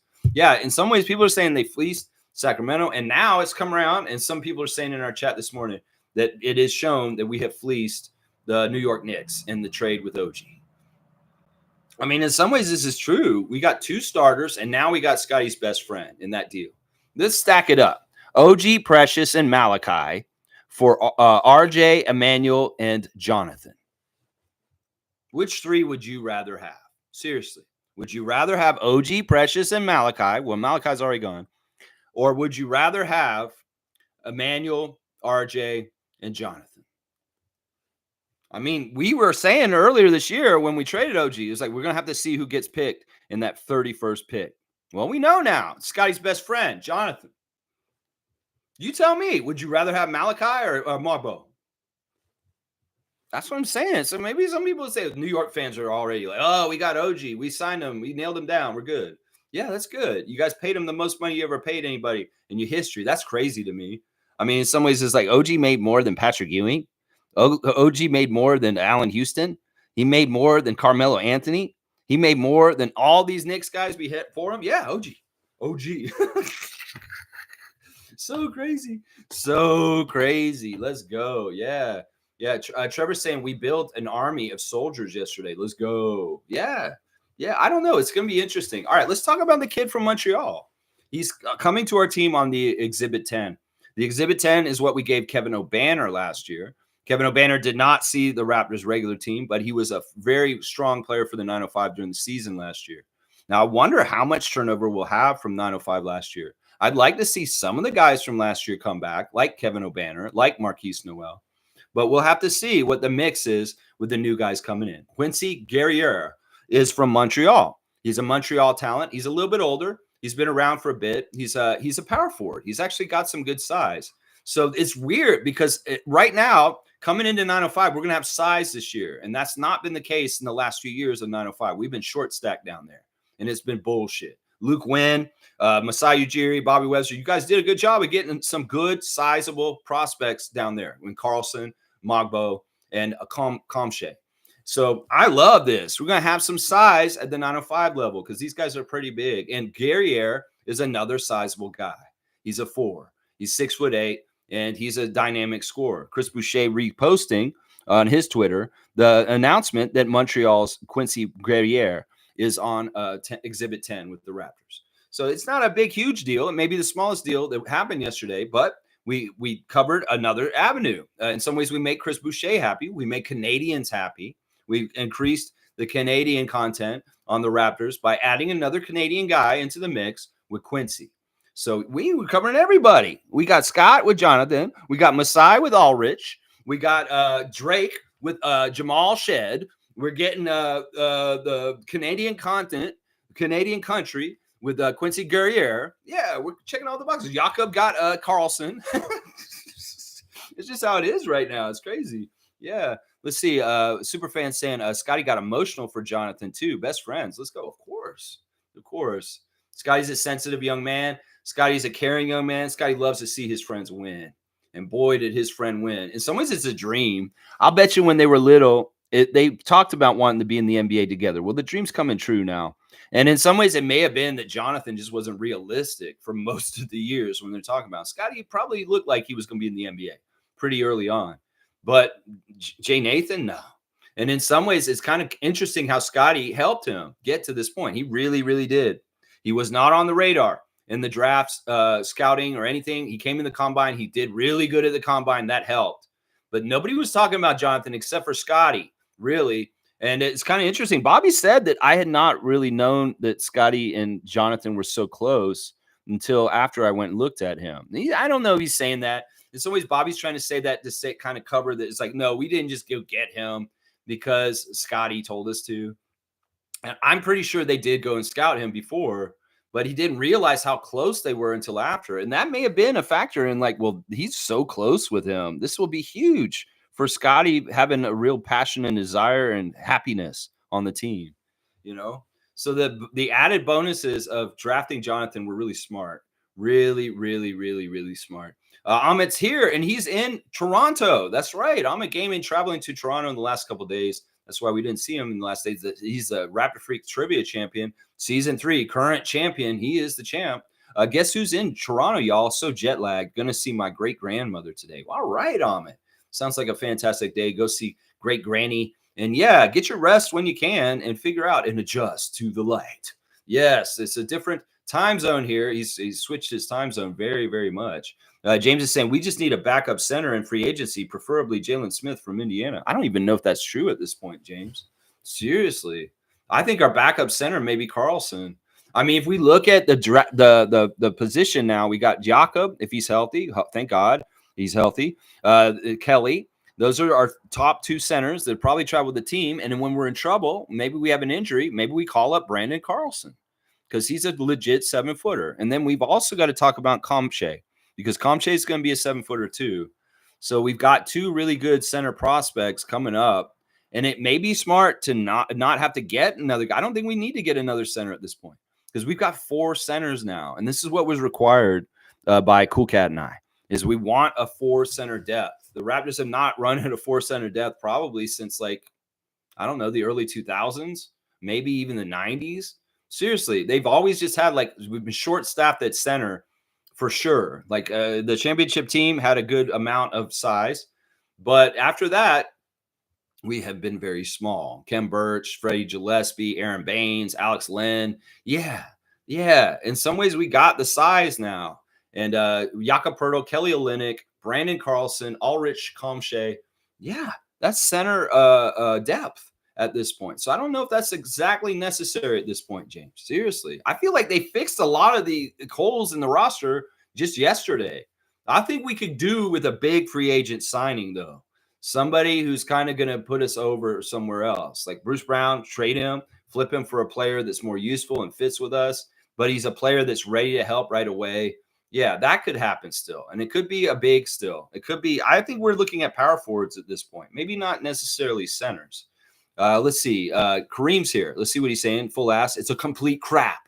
Bobby used yesterday in his short presser was restock the pipeline. And man, he did just that. The new blood in our system is the reset that we needed. I love everyone we drafted. Time to get to work. There you go. Kareem signing off on it all. He loves it. We got 8 new players this week. It's insane. I had no idea where to even start talking about it today on the stream because there were so many players. Of course, Jonathan, the big name from yesterday, Shead, Kamay, Guerriere, the trade. Yeah, there's a lot that happened yesterday. And then we also got Jacoby the first day. So, yeah, I feel like we had a really good draft. Really, really good draft. Really, really, really good draft. Trevor's saying, did any other teams do what we did yesterday? We did the Hulk Hogan, and we ran wild all over the Kings. I love that. He's like, we ran wild all on them. What are you going to do, brother, when Masai Mania runs wild on you? Oh, yeah. Yeah, brother, you better eat your vitamins and say your prayers because Masai Ujiri is coming there. It does seem like we added more names than anybody else in the whole league. Seriously, like a lot of teams, Brooklyn didn't even have a pick. They didn't even add anybody, Brooklyn, and they don't have nobody. They just traded Mikal Bridges. They got Claxton, and that's it. I'm feeling sorry for Jordy. Jordy ain't got no team. He didn't even have no draft pick this year. And a lot of these other teams just got one name, just like one name, and that's it. Yeah, we got this guy. Well, the Raptors got a lot of new blood coming in, and it's fantastic. I love it. Kareem saying, I can't wait to see what Bobby and Masai got cooking for Bruce Brown. The way we fleeced the Kings yesterday, one could only expect that we will be getting 3 All-Stars and a 2 first-rounder for Bruce Brown. Laugh out loud. That's not realistic, but I like what you're going with. Yeah. I mean, it is weird how much we got for Jalen McDaniels. Like, seriously, what is that? That's Jalen McDaniels. We all saw the same player last year, right? Y'all really think he's just going to change the L to the D at some point and become Jaden McDaniels? Seriously? Some people are looking at the trade yesterday and they're trying to say, oh, the Raptors got robbed. They got Jaden McDaniels. No, dog. Look at that middle letter in his name. That's not a D. Y'all, come on now. You know who he plays for. He's on Minnesota. You really think no. Because everybody's like, oh, what a steal for the Kings. They got Jaden McDaniels. Y'all, no, this is what happens with brothers that have the same name almost, and they look like each other. They confuse people. And then when people are like, other NBA fans are like, oh, wait, that's Jalen McDaniels? Oh, Raptors won this trade. This is kind of how it happened yesterday. Other people were confused on Twitter. They're like, oh, the Raptors, what are you doing? Wait, that doesn't make sense. Jaden McDaniels on the Timberwolves. It didn't make no sense. Let's see. Kareem's also saying, I'm pretty sure Bobby and Masai ran up in the Sacramento headquarters with guns and ski masks and made the general manager accept his fleece. What a heist. Yeah, I don't totally like the crime analogy, but I'm not going to disagree that we were opportunists. Once again, Our front office is really savvy and smart. And when we see a team that needs something done, that they need help, well, we try to help them. And we just wanted to help them financially. So that's a big part of this. We took $9 million more on our salary cap by doing this move. And in some ways, some people will say, well, that's kind of hurting because we won't have as much money on free agency now for it. But that's part of the deal. We get 3 players for one that's not really done jack shit for us in 1 year play. And we get 3 players that have the possibility to do things for us, all 3 of them. So it's a smart move, and it helps the Kings. It really does. The Kings don't have any need for Mitchell at this point. In some ways, they did the flyer on Vinchenkov, and they're like, okay, we saw him. Yeah, you know what? We're not that enthusiastic about him. We just want to cut some salary. And that's what it is right there. Monique saying, NBA, you better watch your head. Raptors are coming for everyone. That's right. They kept saying, they're like, the Raptors just need a whole lot of talent. Insulting. I'm glad I don't listen to ESPN people like Malika Andrews, Stephen A. Smith, Bob Myers, you punk ass bitch. Yeah, why the hell is he opining on this? Like, he has an impartial opinion on the Raptors after we beat his ass in the 2019 championships. And in some ways, he got ousted at the job not that long afterwards in Golden State running that team. Like, he can be partial in his opinions about the Raptors? No, I don't think he can. So why the hell is he on TV telling me what I should think about my team when he doesn't fucking know anything about my team? That's what I would say. Why is Bob Myers on TV talking about the fucking Raptors like he knows about them? You don't know jack shit about our team. You don't pay attention to them. And honestly, you have a proclivity to probably talk shit about them because you have hurt over the way we took that championship away from y'all. When you thought you were going, that dynasty of the Warriors was going to continue against Toronto. Oh, easy game. No, Toronto won that one, and we run it right. And y'all can say, oh, it's because our guys were hurt or anything. See, Bob Myers is involved in that. So I can't listen to him on any kind of thing. It's the same thing as like right now they got CJ McCollum and Draymond Green opining about free agency for players, and they play in the league. Isn't CJ McCollum part of the Players Association, like the representation of the union? Why the hell is he on TV talking about people's free agency situations? I don't get these blurred lines. Oh, is it because the Supreme Court justices are all bought and paid for in the United States at this point that there's just no kind of like we can just like try and act like there's not collusion and all kinds of different things. We don't care anymore. We're just going to do it in front of everybody. That's what I'm saying. That's what this smacks of. So stop letting current players be on broadcast being opinionated like Draymond Green and CJ McCollum. Those guys have no opinion. And honestly, I don't want to see a jackass like Bob Myers talking about what he thinks either.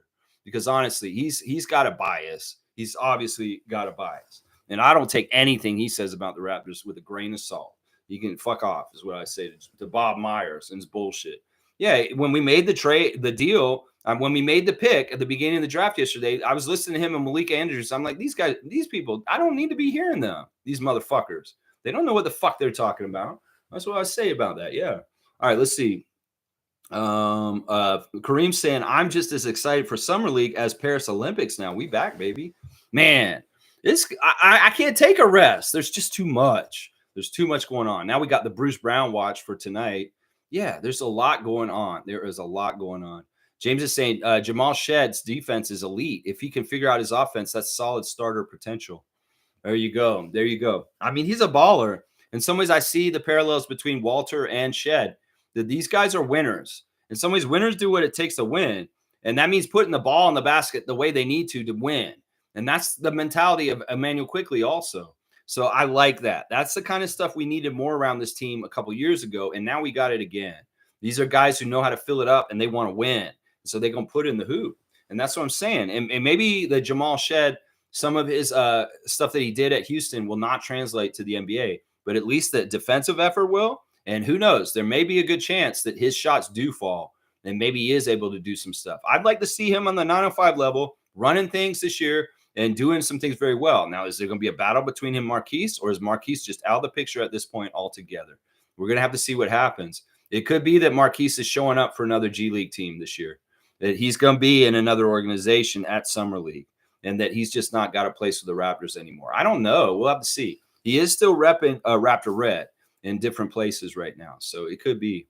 It could be. James is saying, all right, I read that. Full ass, I'm cracking up. Trevor's laughing at that. Bryce has got Jacoby. It looks like Jonathan and Masai. And who's that? IQ? Yeah, awesome. Let's see. Mo is saying Jamal Shead's defense will definitely help the 905 for sure. The fact that we were so on point about Jonathan, I'm hyped. That's a pretty easy thing to predict, though. Like, seriously. I don't know how much the other teams in the league coveted him as much as we did, obviously because of Scotty. So, and I thought that he was going to be on our team no matter what. And Scotty said it himself a couple months ago. He ordained it. I mean, it one way or another. Either he's going to get undrafted as a two-way, or we were going to draft him like this. And in some ways, I bet you that Masai and Bobby wanted to give this gift to him and make him be drafted. Yeah. In some ways, it's the same kind of thing with Bronny. Bronny could have fell all the way through the draft, and the Lakers could have signed him undrafted. But the ego of LeBron is like, my son needs to be drafted. My son needs to be drafted. Lakers.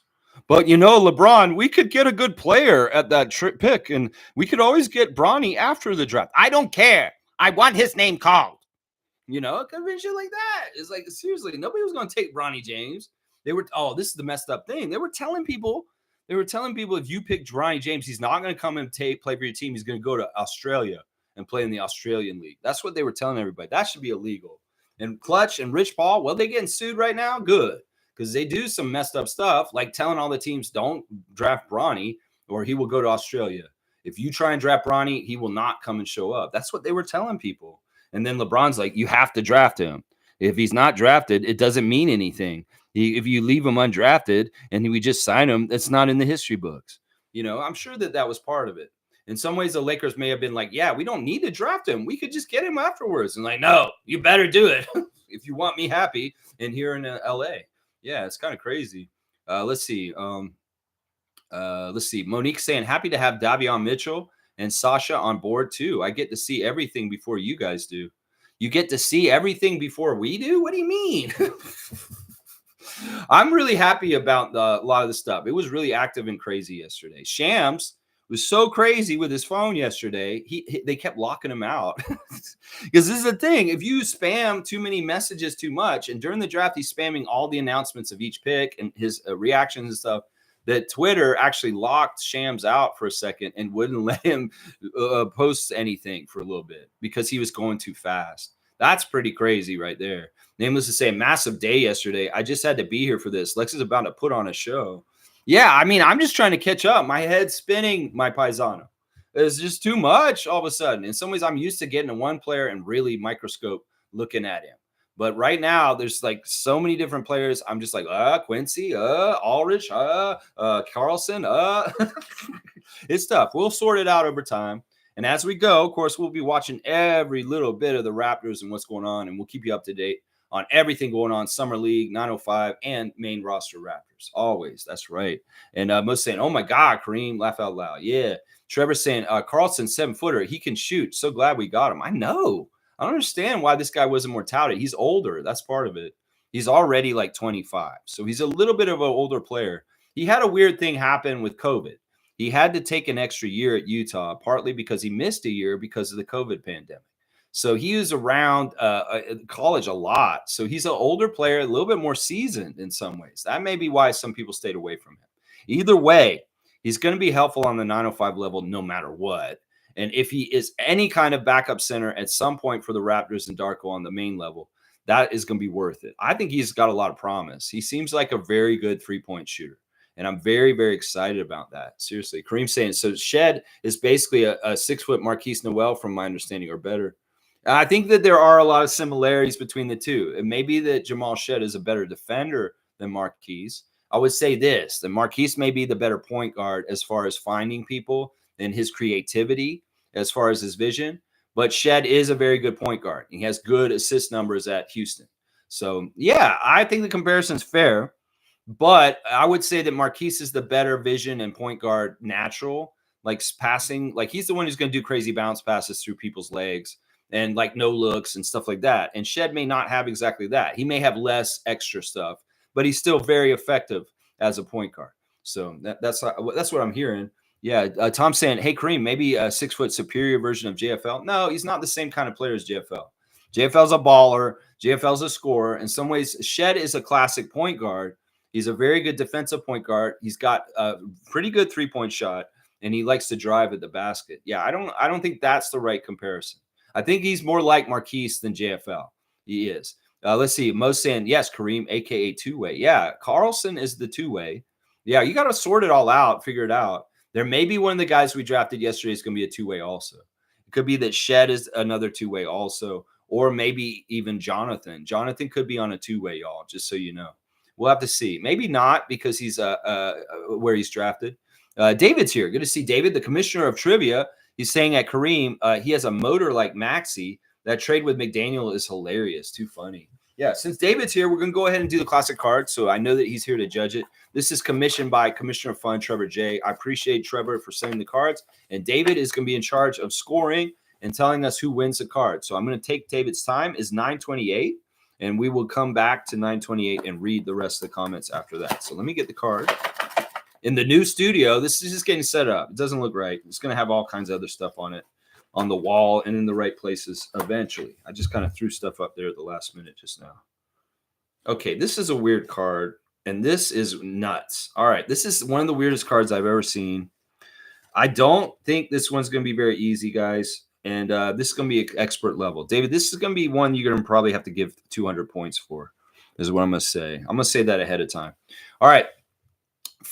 David's judging, so you half-ass it if you want at your own risk. I'm pretty hardcore on it, but David seems like he's more hardcore. Here it is. Here's the classic card. This is ridiculous, honestly. I don't even know if I should give you this, guys, because this is just ridiculous. This doesn't make any sense. Like, this is so hard. Amit, you might get this. Bobby Sura is an interesting guest. Stargate is not right. This guy's way taller than Bobby Sura. Bobby Sura, of course, the great Florida State guard forward. That played for the Cavs and a couple other teams there. Jim Carrey. You think that that's Jim Carrey from the movies? No, that's not Jim Carrey. No, that is not Jim Carrey. The Mask or Ace Ventura. No, it isn't. No. Sean Bradley. That's a good guess. That may be the best guess so far by Logical Raptors Fanatic. This player is not known at all, guys. This guy is not a known player. I'm telling you right now, this is just as bad as Sasha Berenkov the other day. This is going to be really hard. Vanilla Ice. All right, Cowboy. Cowboy's just giddy from the great draft day. He's just being silly at this point. That is not Robert Van Winkle. No, it is Daniel Santiago. No, it's not Daniel Santiago. I'm going to say something right now. This guy's name is incredibly hard to say. That's all right, Cowboy. You have fun. I like it. It's funny. I can make jokes off of what you're saying here. If you say that's Vanilla Ice, baby. Too cold. Yeah, no, this guy's name is super long. I will say that. It is not an English name. We'll put that also as a clue. And I have never heard of this guy before, and I have no idea who he is. I would never get this card myself. So if anybody gets this is actually really expert level. Like, who got the Sergei Berzhikov or whatever from the other day? That was impressive. Let's see, Smooth here. I don't even know if he's here right now. David Lee. No, this guy is not David Lee. That's way too easy of a name for this guy. I mean, look at him. You know, to me, he kind of looks like Porzingis a little bit. It is not David Lee. I don't want to have a card where we don't know who he is and that we don't get anywhere. I don't know how to do this. All right, that is he's his son, and it looks like he's wearing the number 75. 75 is not a normal number. I would say that. I'm trying to give you guys clues on how to do this. Even Google image search doesn't know who this guy is. That's how bad it is, guys. Seriously. Kareem's trying to look him up on the Google image search. He can't even figure out who he is from that. It's crazy. Geez. It's probably 25. It could be a 25, actually. Yeah, it could be a 25. You know, you're right, Mike. It looks like it's a 25. He's not 90s. Yeah, I don't think he is 90s. This guy's more recent, I think. He's probably either late 2000s or 2010s. Yeah, I don't know, guys. This is crazy. I don't know how to deal with this in some ways. When we have the really tough classic card, a European, he's definitely European, Fiercey. Yeah, he's a European player. I could even maybe tell you which country, but that may be too much. Mo Wagner, come on, guys. I told you his name is something that's really like not easy, and he's not a player y'all know. He's not a player y'all know. Seriously.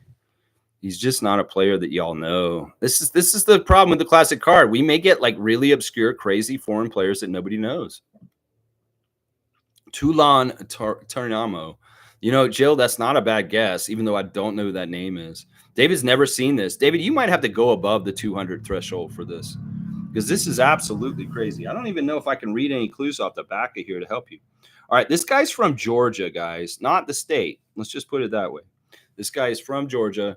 He could very well be playing on the Georgia team for the Olympics or trying to qualify for the Olympics. I don't think they made it. Yeah, this is a 300-pointer. I think that might be true, Cowboy. Okay. Did he get it right? No, that's not the right answer, Stargate. But that is a name that's similar to that kind of stuff. Yeah, he's from Georgia. Yeah, Amit. Where's Amit? Amit went to sleep. He's jet lagged.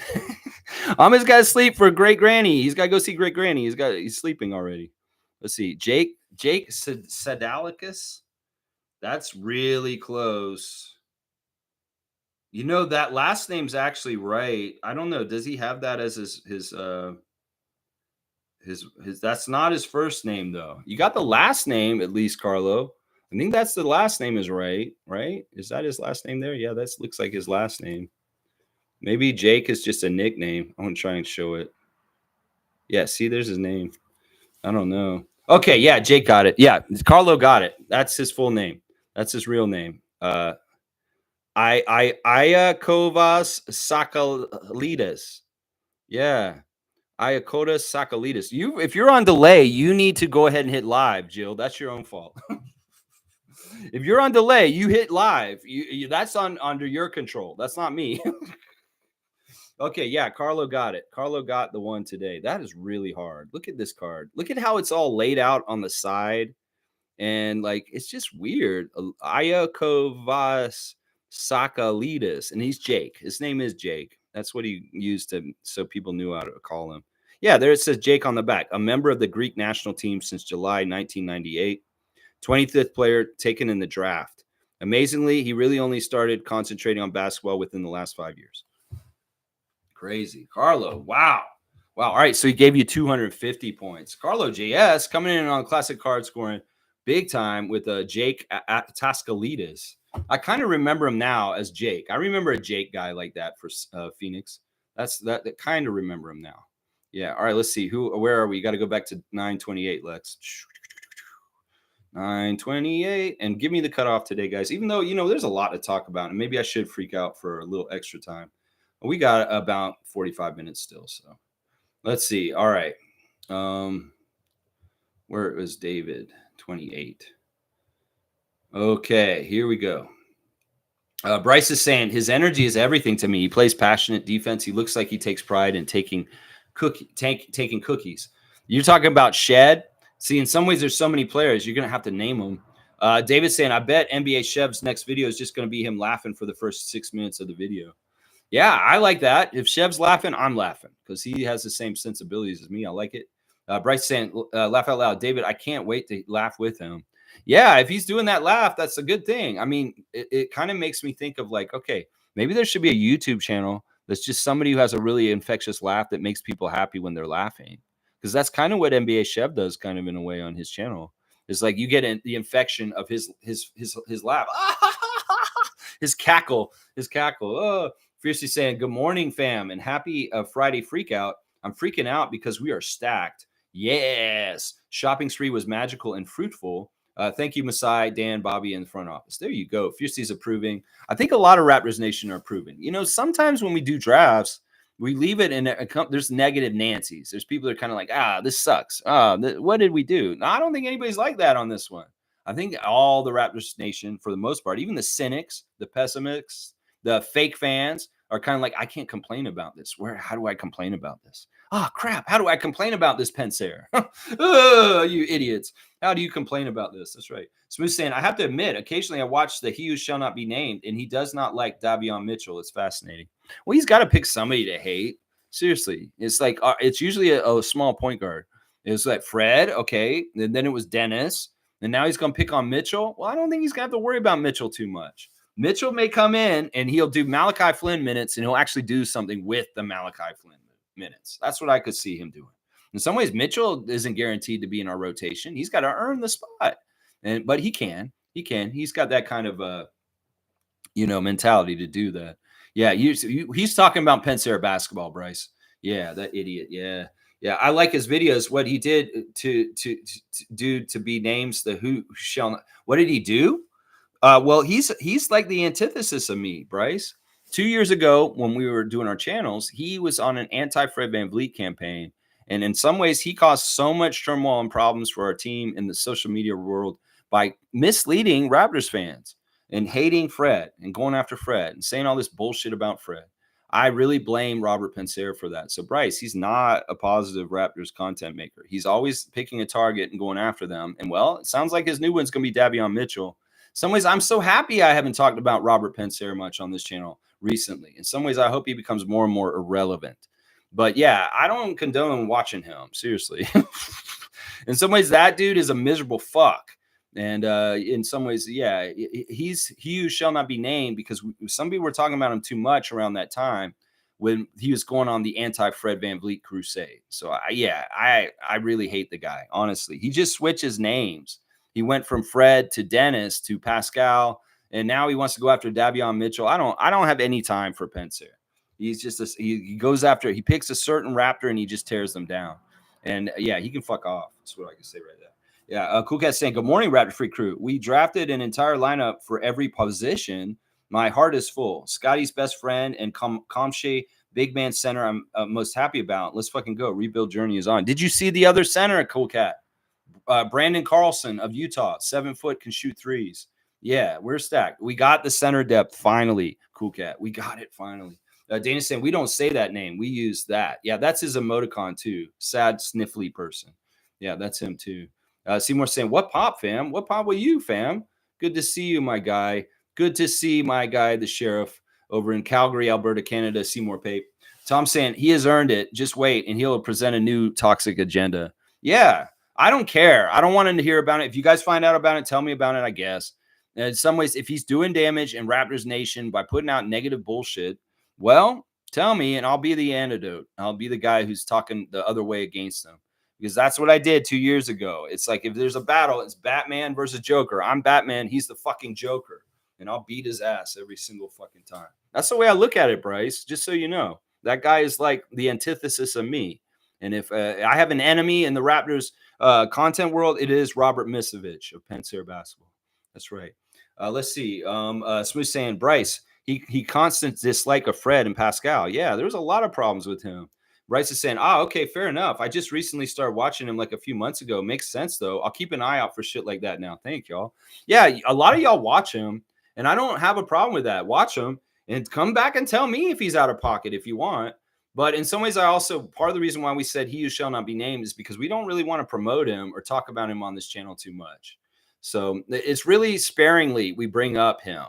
It's really sparingly. In fact, I'm really happy when we have streams where he does not get mentioned.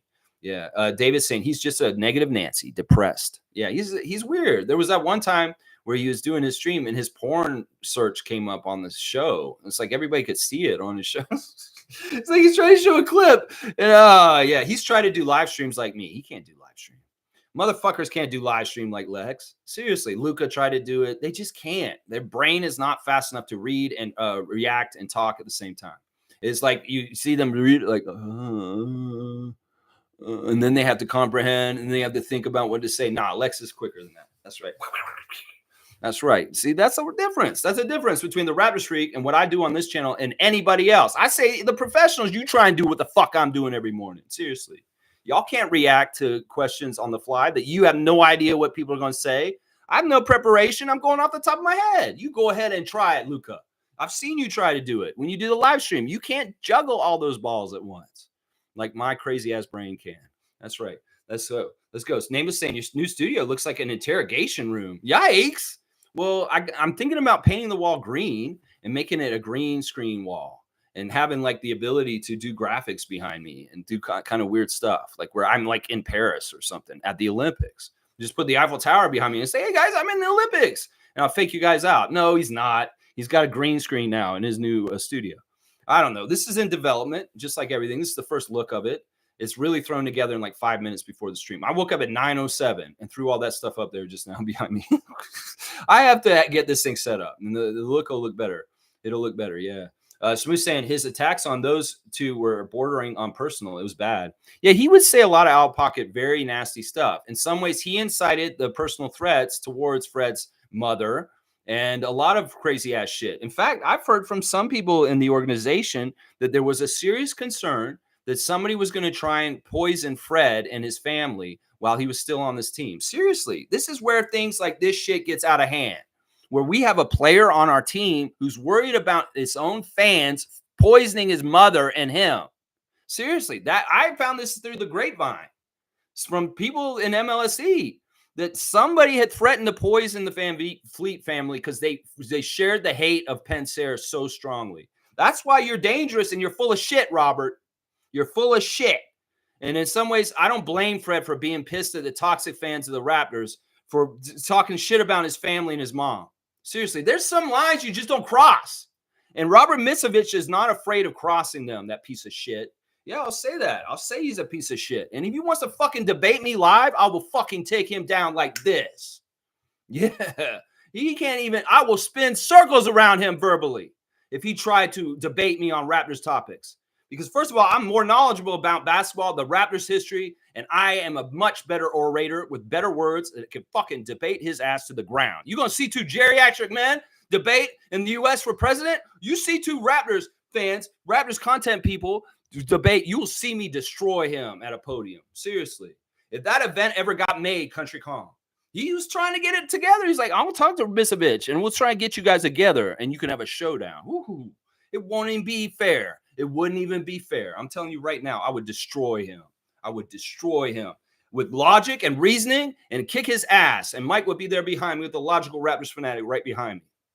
I'm just saying. In some ways, that's why we started Project Truth, because of Project Lies called Robert Misovich and Panzer Basketball. Logical Raptors fanatic, Raptors freak. We are Project Truth together, putting out the truth about the Raptors organization for Raptors fans that are positive and want to root for the team and don't want to hear all the negative media garbage from the mainstream media of the U.S. and Canada, the anti-basketball people in Canada. They're for hockey, trying to cover basketball. You think you're going to get a fair coverage of the team from these motherfuckers who don't want basketball to succeed in Canada? No, you're not. So you got to go to grassroots sources like me, so you can get an open look at it with a positive spin on it, or something that's just fair and not just putting down. And everybody's already believing the Raptors going to be jack shit crap next year. I don't believe that. But the mainstream media in the U.S. and Canada are going to promote that to they're blue in the face. And they're going. Everybody will find out they're wrong. First of all, we're going to be much better than they think. And then they'll circle back and say, wow, the Raptors are way better than I thought they would be. Just like they said for 10 years of the era of Masai. They said that every year. Oh, the Raptors aren't going to be that good. And then we surprise people. And then all of a sudden, Dwayne Casey's got a coach of the year. You know, it's just the same pattern. The media's going to put us down and say we're no good because they hope that that's true. And they hope that their perception will become reality. And then when reality comes, that Masai and Bobby picked some really good players like Pascal and OG, and we came up, that's when reality actually hits. And these guys are making $40 million a year now. So you tell me who's crazy and messed up and has an unrealistic view about the world of basketball when I see my former Raptors going to other teams getting $40 million contracts. Yeah, who's been gaslighting saying our guys aren't that good? Our guys aren't all-stars. Yeah, the media has been. That's why we need this channel. It's because they're not going to give you a fair look. They're really not. They're really, really not. That's for sure. Yeah. Let's see. G saying, what a day. One of the best Raptor days I can remember. I'm very happy about yesterday, too. I'm going to remember the day that we picked Jonathan. Yeah, I'm going to remember that day. I'm sure Scotty will, too. That's right. Bryce is saying, wow, I know he doesn't like Fred, but I never knew how deeply he felt. Dude, he went on a campaign against Fred for years. In fact, I feel like he made his channel just to cause problems for Fred. That was solely it. I still do not believe he's a Raptors fan. I think he's a fan masquerading, and he just wants to cause toxic turmoil around Raptors Nation by misguiding Raptors fans. People that would normally be smarter about things go and listen to him, and they start having crazy ideas about Dennis Schroeder and Fred VanVleet. And that's just the crazy shit. Yeah. Nameless saying one word for y'all, lawyer. Yeah, dunk for Nameless. All right, we'll give it Nameless to my paisano. Good to see him back in here, getting the break away from plumbing school and the Scotty Barnes trade school. Nameless is usually busy these days. He's not as every day as he used to be. 38 dunks for our guy. That's right, my Italian teacher. That's right. Let's see. Carlos saying, what a draft day haul. Bobby be cooking. That's right. That's right. Insanity. That's right. There's the skillet. There's Masai, 100%. That's right. G saying, Masai and the group had taken advantage of the new second apron and teams needing to offload. Brilliant work. That's what I'm saying. We're leverage artists. Our front office is leverage artists. They figure out the leverage. And that's why they don't move quickly sometimes, because the leverage is important. In some ways, the way that they dealt with Anunoby and Siakam was some ways like really playing the leverage in some ways. Some Josh Lundberg won't let it go. They should have maybe traded them for something. Look at what they got from Mikal Bridges. Why couldn't we do that with OG earlier? Shut up, Josh Lundberg, with your stupid ass bullshit. Things happen the way they had to happen. And as Messiah explained earlier this year, he wanted to respect that core and those players and what they did for our team as champions, and to not just run them out of town and trade them all crazy. He wanted to give them a chance to make it work. We did it the way we wanted to. In some ways, they did it the way they wanted to, and not in the way you wanted it, Josh Lundberg. So just shut the fuck up, is what I say to him. Thank you for the super chat. Somebody dropping a super chat on me. Who is that? Let me see who it is. Bryce, thank you, my guy. I appreciate you, Bryce. Most informative and positive gang. There you go, Bryce, for sure, man. That's the thing. In some ways, I would like to stay positive. I'm always for my team. And when people are coming at our players, it has to be a critical, constructive criticism. It can't be just like, I don't like the guy because he's short and he's a chucker. You know, that kind of bullshit argument is no good. You need to have a solid argument and why. And in some ways, let's not discuss the people as people. Let's discuss them for their game and what they add to the team and whether they help them to win or not. In some ways, I'm not all about just, I don't like this guy because his personality or something like that. Sure, there are some people that I'm like that, Jonathan Isaac. But for the most part, a lot of the players, I'm going to give them a chance. And I'm looking at them from a basketball point of view and not some sort of weird ass, I hate Fred VanVleet point of view like he was. You know, that's what I'm saying right there. Yeah. Let's see. Bryce is saying Emmanuel is intending to sign a 5-year, $175 million contract. That may be a little bit more than I thought he would get, but I'm okay with it. I really am. It's like 31 million or something like that. 32 million. It's not bad. 33 million. And Tommy's saying the new room looks great, Lex. Thanks, Tom. Yeah, it's just starting out. You know, we built this thing over like the last 2 months. Like we built this structure. So I've been really busy, and my dad did a lot of work on this thing. I'm really proud of my dad. He did some amazing carpentry to help build this thing, and I was like his helper. But yeah, he is amazing. I can't believe it. My dad really loves doing this kind of stuff. And in some ways, you know, people are saying, don't work so hard. You're getting older. But he just loves it. In some ways, I want him to be able to do what he loves. And that's what I was like, well, this is a project. Let's do it. And he did it. He did it. Oh, my gosh. It's amazing what he did. It's amazing what he did. Someday, Tommy, you're going to have to come and see it in person. Yeah. Bryce is saying that news about Emmanuel is by Shams. Sounds like it's legit. James is saying, I don't think Trent is coming back. Yeah, I don't think he is. In some ways, this makes sense. Cowboys saying, wow. Raptors are growing. Messiah and Bobby just gave a 2-finger salute to all the trolls. Let's grow. Yeah, so much. I don't even know where to start. Kamay, Carlson, Shead, Mogbo. There's so much. Yeah. Let's go. Davion. That's right. Alley-oop to all the Raptors freaks. I don't know how to do that, Cowboy. I don't know how to do that. Alley-oop to Cowboy. All right, we can do that. We can give Cowboy a dunk. You guys, yeah, we should feed it the Cowboy sometimes. He's always the one who's passing to y'all. And y'all need to pass it to him too sometimes. There you go. Let's see. Carlos saying Cowboy might have a future in draft analysis. Well, I will say this. Cowboy consistently brought me the scouts of the day. So he had more shots on the goal to make more shots. So in some ways, that's part of it. James had a lot too. And James was coming with a lot of good names also. So I'm going to give some credit to James also. So I'm going to give a 10-pointer. Actually, I'll give a 5-pointer to both of them.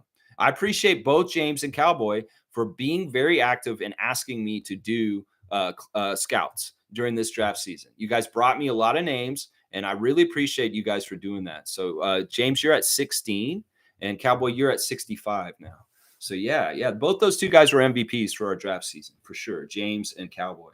Yeah, for sure. All right, let's see. Tommy's got a emoticon parade going on. He's got Cowboy with the crystal ball. Okay, let's fucking go. Yeah, Cowboy was very happy. I was talking to him on Facebook last night after everything, and I was like, yeah, Cowboy, you know who all they got? And I listed it. He's like, we got all those guys? I'm like, yeah. He definitely was the one who brought up Kamay. I know Cowboy's the one who brought up Kamay. I know that. Names is saying if Bruce Brown is still on this roster as at midnight today, I'm cheering for the Celtics. No, don't do that, Nameless. That's too that's crazy talk. Come on now, don't do that. That's really turning to the other side of the spectrum. Yeah, and there's the spicy pepper. Cowboys got Darko on blast too. I see Darko's face has re-entered the chat also. Good to see Coach Rajakovic. Let's see. Carlos saying I low-key love Davion Mitchell here. You know, I think he's a reclamation project. He has a lot of potential. There's some Kings fans who really love him. and they're sad about this move. In some ways, they were pushing for him to get more time in the muddled guard situation in Sacramento. So I think he's a reclamation project, and if anybody can get something out of him, it's Coach Rajakovic. So think about this. What is he going to do with developing him? Is he going to get more of an offensive side that's more steady? And, of course, the defensive side has never been in question. So that's a great thing. G saying that Bradley is the commissioner of drafting. That may be something in the future. Maybe we'll just call him our draft guru. He's like our Jay Billis. He's our Jay Billis, yeah. Let's see. Cowboys saying, yeah, what a trade. Yeah, Sacramento. Thank you. Thank you, Sacramento. Yeah, dap. Lockdown guard, Davion. Yeah, it's going to be interesting. I had him on my fantasy team last year for a little bit, and he just wasn't useful, and I had to drop him. But that's fantasy and real world are different in some ways. Yeah. Mitchell's point of attack D is really good. Yeah. Yeah. And I think Sheds is too. Yeah. And so is Jacoby Walter. In some ways, Jacoby Walter is a very good defensive guard also. So we did upgrade at this position and stopping people at the guard. So it's really, really good. Cowboys saying, who let the dogs out? Who? All right. And so we're saying he can keep guys in front of him. I know. Mitchell's great for that. G saying, I wanted Scotty in that draft and had Davion on my wish list too. What a night. What a night. Oh, what a night. Raptors making multiple transactions. Raptors Nation feeling real, real good. Oh, what a night. Oh, what a draft night. All right, let's see. Carlos saying, Mogbo pick reminds me of the Pascal pick. Maybe. I don't know. We'll see how it comes off in the future. Either way, Scotty's got his friend around. I think he's got a lot of potential. Work hard, Jay Nathan. Work hard. Yeah. You guys can do the 2K still, but get out there in the real gym more and more. That's what I'm saying. Yeah. Smooth saying offensively, he leaves something to be desired. It's all about his D, though. Talking about Mitchell. Yeah. And Cowboys singing the Oh, What a Night also.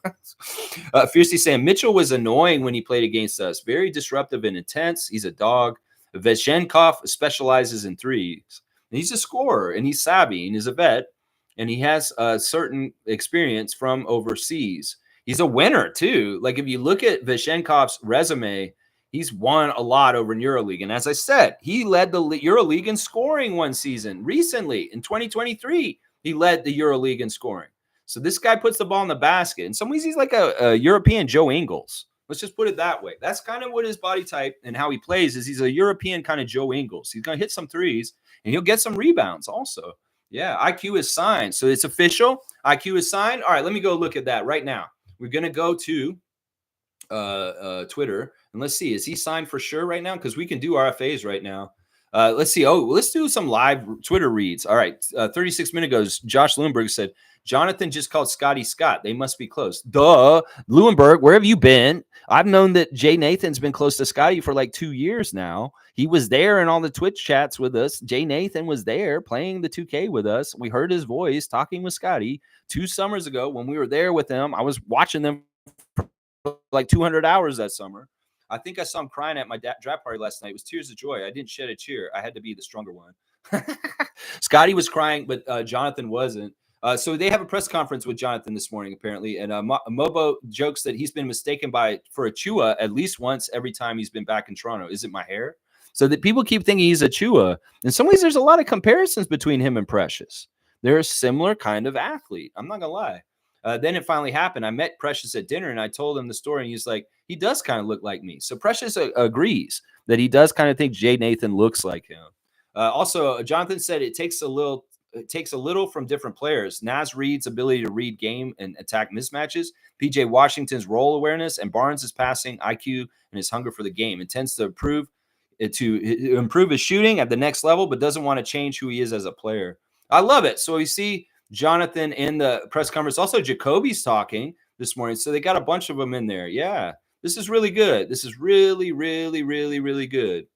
Michael Grange is saying that he's really impressed with Jonathan and saying that he is as personable as they come. He's covered a lot of post-game, post-draft press conferences, and this guy is chill, funny, self-aware, confident, nice combo. Really hopes he becomes a player that would be a fan and the media favorite for sure. So he's hoping he'll come in because he can already see that he's going to be a good interview and that he likes his vibe already. So this can be a bad thing. Grange is giving the sign of approval on Jay Nathan. because he likes him. He thinks it's going to be good. So very, very cool. We see Jacoby on the runway coming into town wearing a green hoodie, a blue hoodie, and some red flower pants. Very, very cool. They gave him the ketchup chips already, it looks like. He got the ketchup chips out of the way right away. Of course, I saw Scotty try the ketchup chips for the first time on his Twitch stream one day. It's pretty funny. Look at this. Dallas has sent a 2025 second round via Toronto and 2 second rounds in the deal for Tim Hardaway Jr. Okay, there's some more deal with Detroit in them. So something. All right. I don't need. All right. I'm going to get away from this. I can fall down a rabbit hole there. Well, I don't know if the IQ is official yet, but it is reported for sure.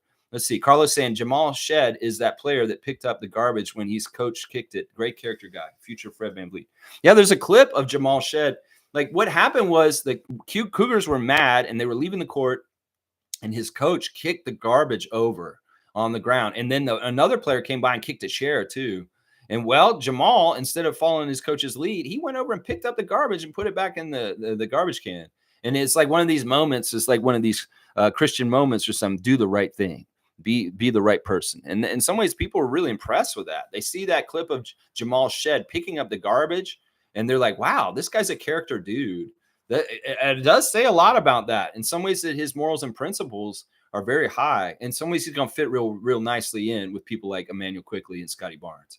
Yeah, that's really crazy. Yeah, yay. Yeah, go watch that clip, and you can see Jamal Shead pick up the garbage. That's right. Yep, it's been announced. So it's for sure. Emmanuel Quickley is re-signed with the Raptors. No ifs, ands, or buts. No, San Antonio. You ain't going to try and pair him with Wemby. You ain't going to see him return, New York Knickerbocker fans. Sorry. You guys have already went on your crazy shopping spree and traded all your picks and mortgaged your future by collecting your Villanova Pokemon cards. So, yeah, no. Y'all ain't getting Quickley back. What do you think this is? You think you're the Yankees? And you could just spend as much as you want and just buy everybody Roger Clemens? No. This ain't it. No. Emmanuel is officially a Raptor once again today. Thank God. Number 5 is back in the fold. There we go. Let's go, Emmanuel. And good job getting that money. Yes, God is great. That's right. Randolph's here. Beloved Raptors freaks, most informative gang. What a great day to be alive. I agree, Mr. Phillips. So much to experience and enjoy. It's good to be favored. Let's be grateful, y'all. Yeah, I mean, we'll have to see how everything pans out. At least we got a lot of different promising prospects coming in. We're going to have to see how they do, and let's go see if our talent upgrade has happened. We're going to see how our guys get better. I'm really excited. We got some size. They did a good job. They marked a lot of the boxes that I wanted checked. They may have took more players than I thought they would to check those boxes, but they did check the boxes I wanted. So good morning to you, Randolph. Blessings to the Phillips family and all the families of the Raptor freaks out there. That's right. Carlos saying rebuilding Masai ain't playing games. No. Masai and Bobby are badasses. Dan Tolzman is a draft genius, and we're in a good place. We're in a very good place. G saying he intends to sign. I think they need to wait to finalize it, but it's to me announced as done deal. Okay, see, that's the thing. You guys, if you tell me he signed, it means they signed. I don't think he did. It's just Woj has Woj bombed that he intends to sign, just like the Scotty news the other day. A lot of people are confused. They think Scotty's already got that deal. No, they got to wait till July to make these official. So in a lot of the trade stuff, Bobby couldn't talk about last night. Like he couldn't talk about Kamay. He couldn't talk about Shead because those deals were not finalized with Sacramento and Memphis. So he couldn't officially comment on those guys. And those guys can't officially come and show up yet until the deals are actually finalized with those teams. So there is a little bit of a process in the business of it all until things come official. You know, Wojnarowski, he can put out that IQ's got this deal in the numbers, but it's not official until he puts pen to paper. And that will be in July, guys. So, yeah, that's why I was saying this happened already. I'm like, that doesn't make sense. Although the RFAs can sign before July because restricted free agents can be done before the unrestricted free agency opens on July the 1st. So if they signed them already, actually, they could do that. They can't do the extension with Scott until in July. But they could do the RFA for Emmanuel before the 1st, but they've already announced it. It's going to happen. It's going to happen. There you go. You want an alley-oop for G for saying that? Yeah. In some ways, I want to differentiate that because in some ways, I want to celebrate the day they actually put pen to paper. G's got a Kelly Olynyk 41 at this point. There you go. 41 dunks for him. Dana's got IQ on blast. And Carlos saying Kamay has a Giannis frame when he came in with amazing soft touch. I think this guy's a more sure bet than Bruno. Some people are comparing him a lot to Bruno right now. In some ways, this is a new kind of project for the Raptors along the lines of kind of a Bruno. So it'll be interesting. I think this guy's a way more sure bet than Bruno is, though. In some ways, there's just certain things about him that are really, really, really good. Yeah, yeah. Cowboy wants me to call Masai. I don't want to bug them, man. They're still really busy, but maybe I'll do some phone calls sometime this summer. But yeah, I don't want to really call him. I mean, what would I say to him? I don't even have my phone with me. All right, am I going to use something fake and act like it's a phone just for fun? I'll use the glasses. All right, let me. Hello, Masai. Oh wait, it's ringing. Hello, Masai. Yes. Oh, it's the message.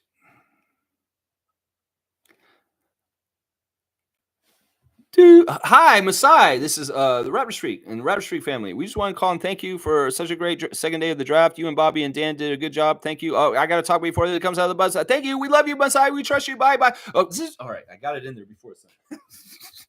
I don't know. It's not as believable if I'm holding glasses, I guess. Maybe I should get the phone next time. I don't have it near me. That's part of the problem. Yeah, let's see. Kamshay is 18. That's right. He's the youngest person that got picked up yesterday. He's the youngest person in the whole entire draft. So he's a real project, guys. Real project. Randolph saying, Lex, I got my wishes in the draft that I've been hoping for. More than one picks and solid players. Now let's finish the job in free agency. Yeah. We're not done. There's still going to be shakeups and things that happen. We're going to have to make tough decisions on guys like Gary Trent Jr. And then we're going to have to see who's going to be on our team. There could be a new veteran name that's coming in, in the middle of it all too. So we'll have to see. G saying, let's talk about the two-way center too. The 7-foot stretch big. I forget his name now, but he looks very intriguing. Yeah, Brandon Carlson, Utah Utes, 25 years old. And, that connection of the Utes with their centers, it's good. In some ways, he's a very good three-point shooter. I can look at it. Like, there's been a lot of good center three-point shooters in this draft. You can talk about Filipowski. You can talk about the guy that Celtics got who has crazy long range, Bailey or something, Baylor or whatever. Yeah. Well, this Carlson guy seems like he's along that kind of build. And the Raptors, I guess he's just an uncharted gem that they just picked up at the end. I know that Bradley wanted Bradshaw really, really bad. But is this Carlson guy okay, Bradley? Go look at him. Yeah, what a perfect draft. There you go. Plus A++++ is the grade he's given. Yeah. Mo's saying Chris and Quincy, Montreal, wowzers. Yeah, great for Canadian content. Great for Chris. I think Chris Boucher's still a Raptor, guys.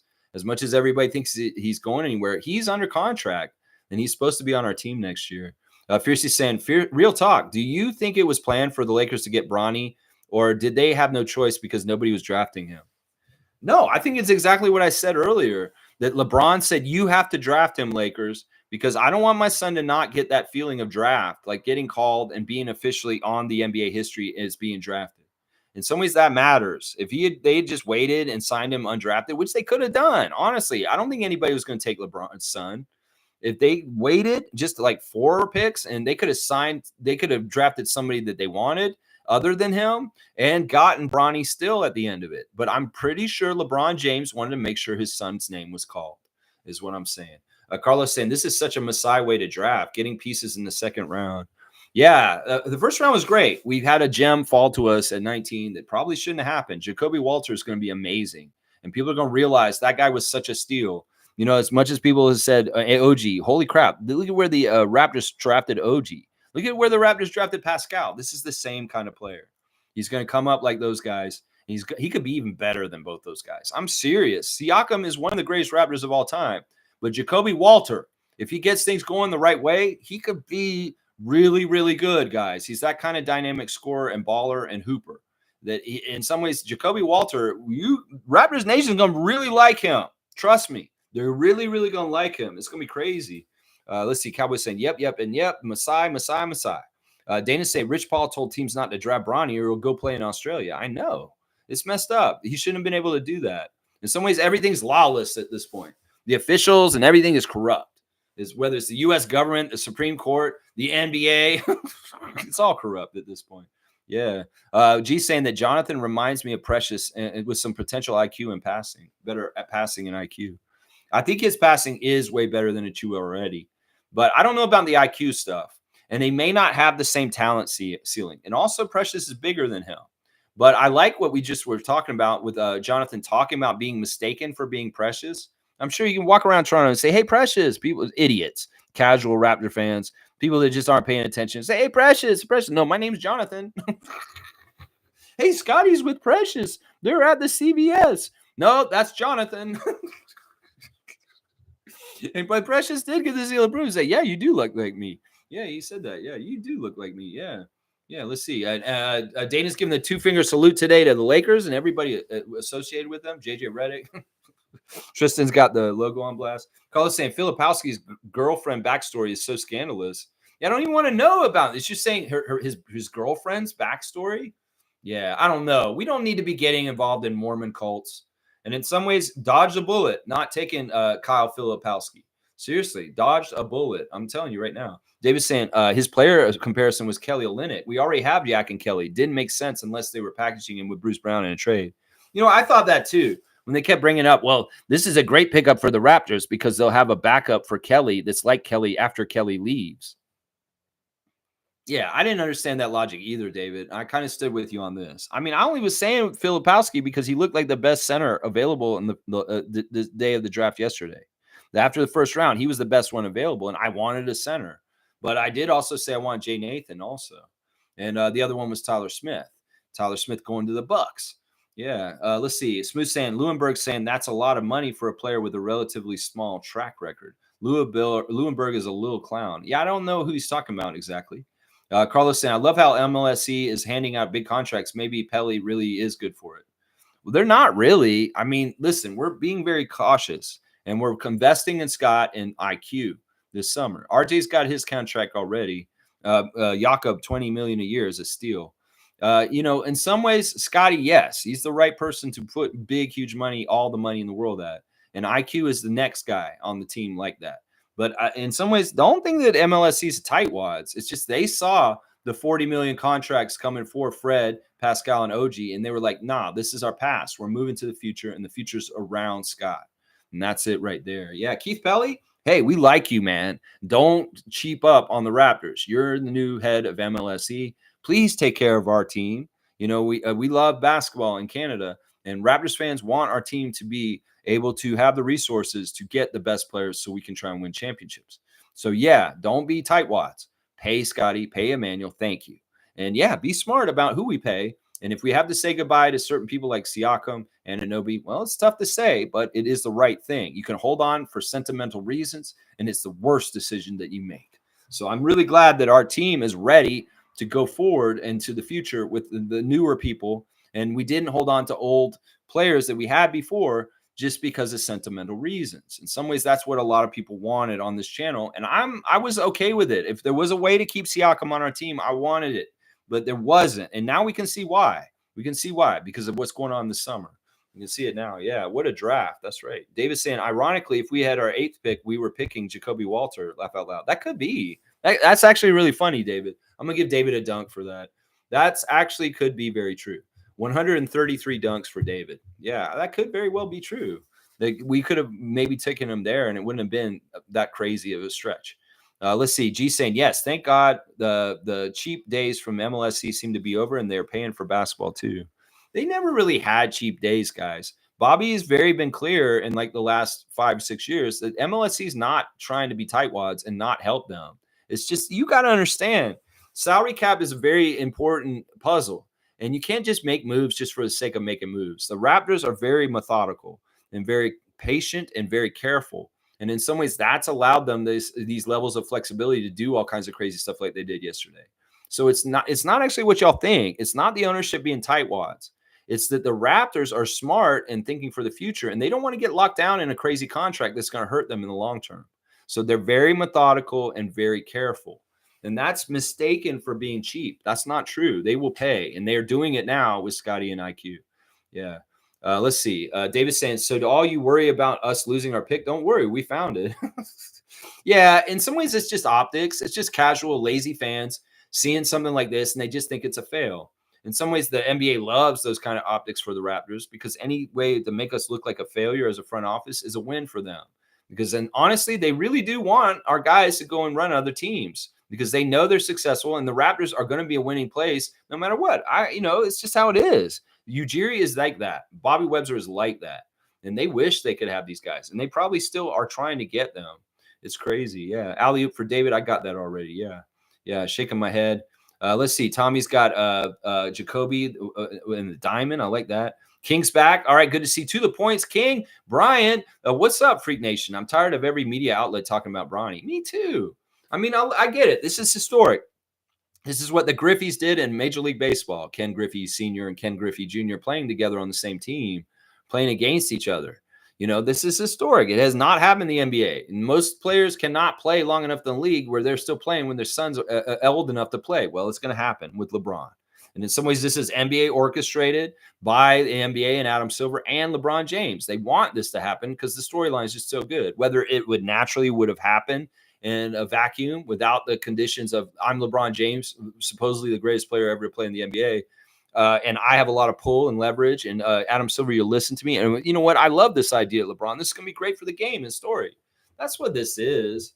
In some ways, you know, there's a lot of people out there saying that the nepotism of this is wrong because there's young guys that did the hard work, that deserve it more, that are better players, that are going to not get that spot because Bronny's in it. And I mean, we can go through the list of like players that came in the league that probably shouldn't have been in the league for different reasons, only because their dad played in the league or they had some sort of connection to the league in some sort of way. Austin Rivers, you know, people like that. You know, that's what I'm saying. So, yeah, it is a bit of nepotism. And in some ways, a lot of different people could play in the NBA, but never get a chance because they just don't have a father that played in the NBA. And I mean, that's just the damn truth. You can be like, what, Lex? I'm like, yeah, that's the damn truth. Seriously, that is the damn truth. I'm going to say that right now. Let's see. Tommy's saying, haha, so true, Brian. This season will be full of it. Yeah, you know, the Lakers are going to get publicity for this, and they're going to get publicity no matter what. Well, let's see if they actually win or not. I don't think they're going to win, and it'll be just like the other years where they haven't won, and Charles Barkley's saying, why are we covering the Lakers so much? They suck. And in some ways, I could see that with J.J. Redick running that team, and the sideshow of Braun and Bronny now. Yeah. Let's see. Cowboys got the team on blast. Look at all those emotes. That's how many we got right now. I'm going to see if I name them. There's IQ, Scotty, RJ, Jakob, Jacoby, Jonathan. Who is that one? I'm trying to see who that is. Who the hell is that? I don't even recognize that guy. Oh, is that Davion Mitchell? Did you put Davion Mitchell in there? I don't even know who that is. Tell me, who is that other one? Cool Cat saying, I just found out Jonathan Mogbo is of Nigerian background, so that's a double bonus. Scotty's friend and Masai's track record of drafting African to our team. Love to see it. Yeah, but he's not played in Africa. It's not like he's like Kamshay, who played in the Basketball Africa League. Jonathan's a Palm Beach guy who grew up there. In some ways, his family is just Nigerian. So I don't know if that's really a connection. Like, I don't think that Masai is connected to him in any kind of way from Giants of Africa. I think it's he's much more like Scotty. He just grew up Scotty's way in Palm Beach. And, you know, the thing is, once again, with Jonathan is that he had a growth spurt that caused him to get hype late. And that's why he came out of nowhere, because he was not that tall. He was a 6-foot point guard, like maybe, 4 years ago. And now all of a sudden he's 6'6" because he just grew a lot. So it's a weird thing. He came from out of nowhere. And in some ways, this is not a Masai connection, but it doesn't hurt. I'm sure it doesn't hurt at all that he has that background for sure. Seymour saying, I got tunnel vision on my Raptors. There you go, Seymour. Yeah, I don't care what the other teams did. I really don't. In some ways, we'll see when you show up. I'll scout your team. I'll see who you got, and we'll show up on the previews for the games coming up this year. Ref report, latest lineup news, all the regular stuff in the regular season I do on game days. Yeah, it'll all be coming back for sure. That's right. The Cowboys saying, who's that guy that said we're only going to win 25 games this year? I don't know who said that. I don't care. In some ways, I don't give a shit. Any of these people that say this stuff, people that say, oh, now they're going to just win 30 games this year. I don't know how many games we're going to win this year. Some of it will really have to do with how well we gel and how healthy we are. And those are the things that will matter. Yeah. David's saying Jamal Shead is an absolute unit. Okay. Fiercely saying, last take on Bronny. Why putting him on blast all year just to say he'll play in Australia? I call BS. They're probably pissed. Specific and targeted teams didn't pick him. Either way, whatever, how they manipulated this and they did it kind of out in the open. Yeah, it's not a good look. In some ways, this whole thing's been a farce. In some ways, the cardiac arrest of Bronny James should have been enough for any team in the league to not want to draft him no matter what for the level of talent he is. If his name was not James, a person had that kind of medical issue, they're not looking at him. He is not getting drafted. So this is absolutely favoritism and nepotism. This is a sham. It's absolutely sham, just like the guy who reported it. It's shams. That's right. It's shams. Cowboys saying alley-oop to Sheriff. Yeah, we'll give a alley-oop to Seymour for sure. 87 for Seymour. Let's see. Carlos saying Jamal Shead is really a steal here. Yeah, I hope so. He's a baller. Him and Jacoby like to hoop, and they put the ball in the hoop. Is what I'm talking about. David's saying Mogbo is OG 2.0 on defense, just better for footwork. I don't think he's OG. He could be precious. He could be precious because he has the hair, right? Carlos saying NBA contracts are insane, but it must be so stressful every year. You have young guys coming for your spot. That's what it is. In some ways, that's why they said we got to draft the best available and not for need.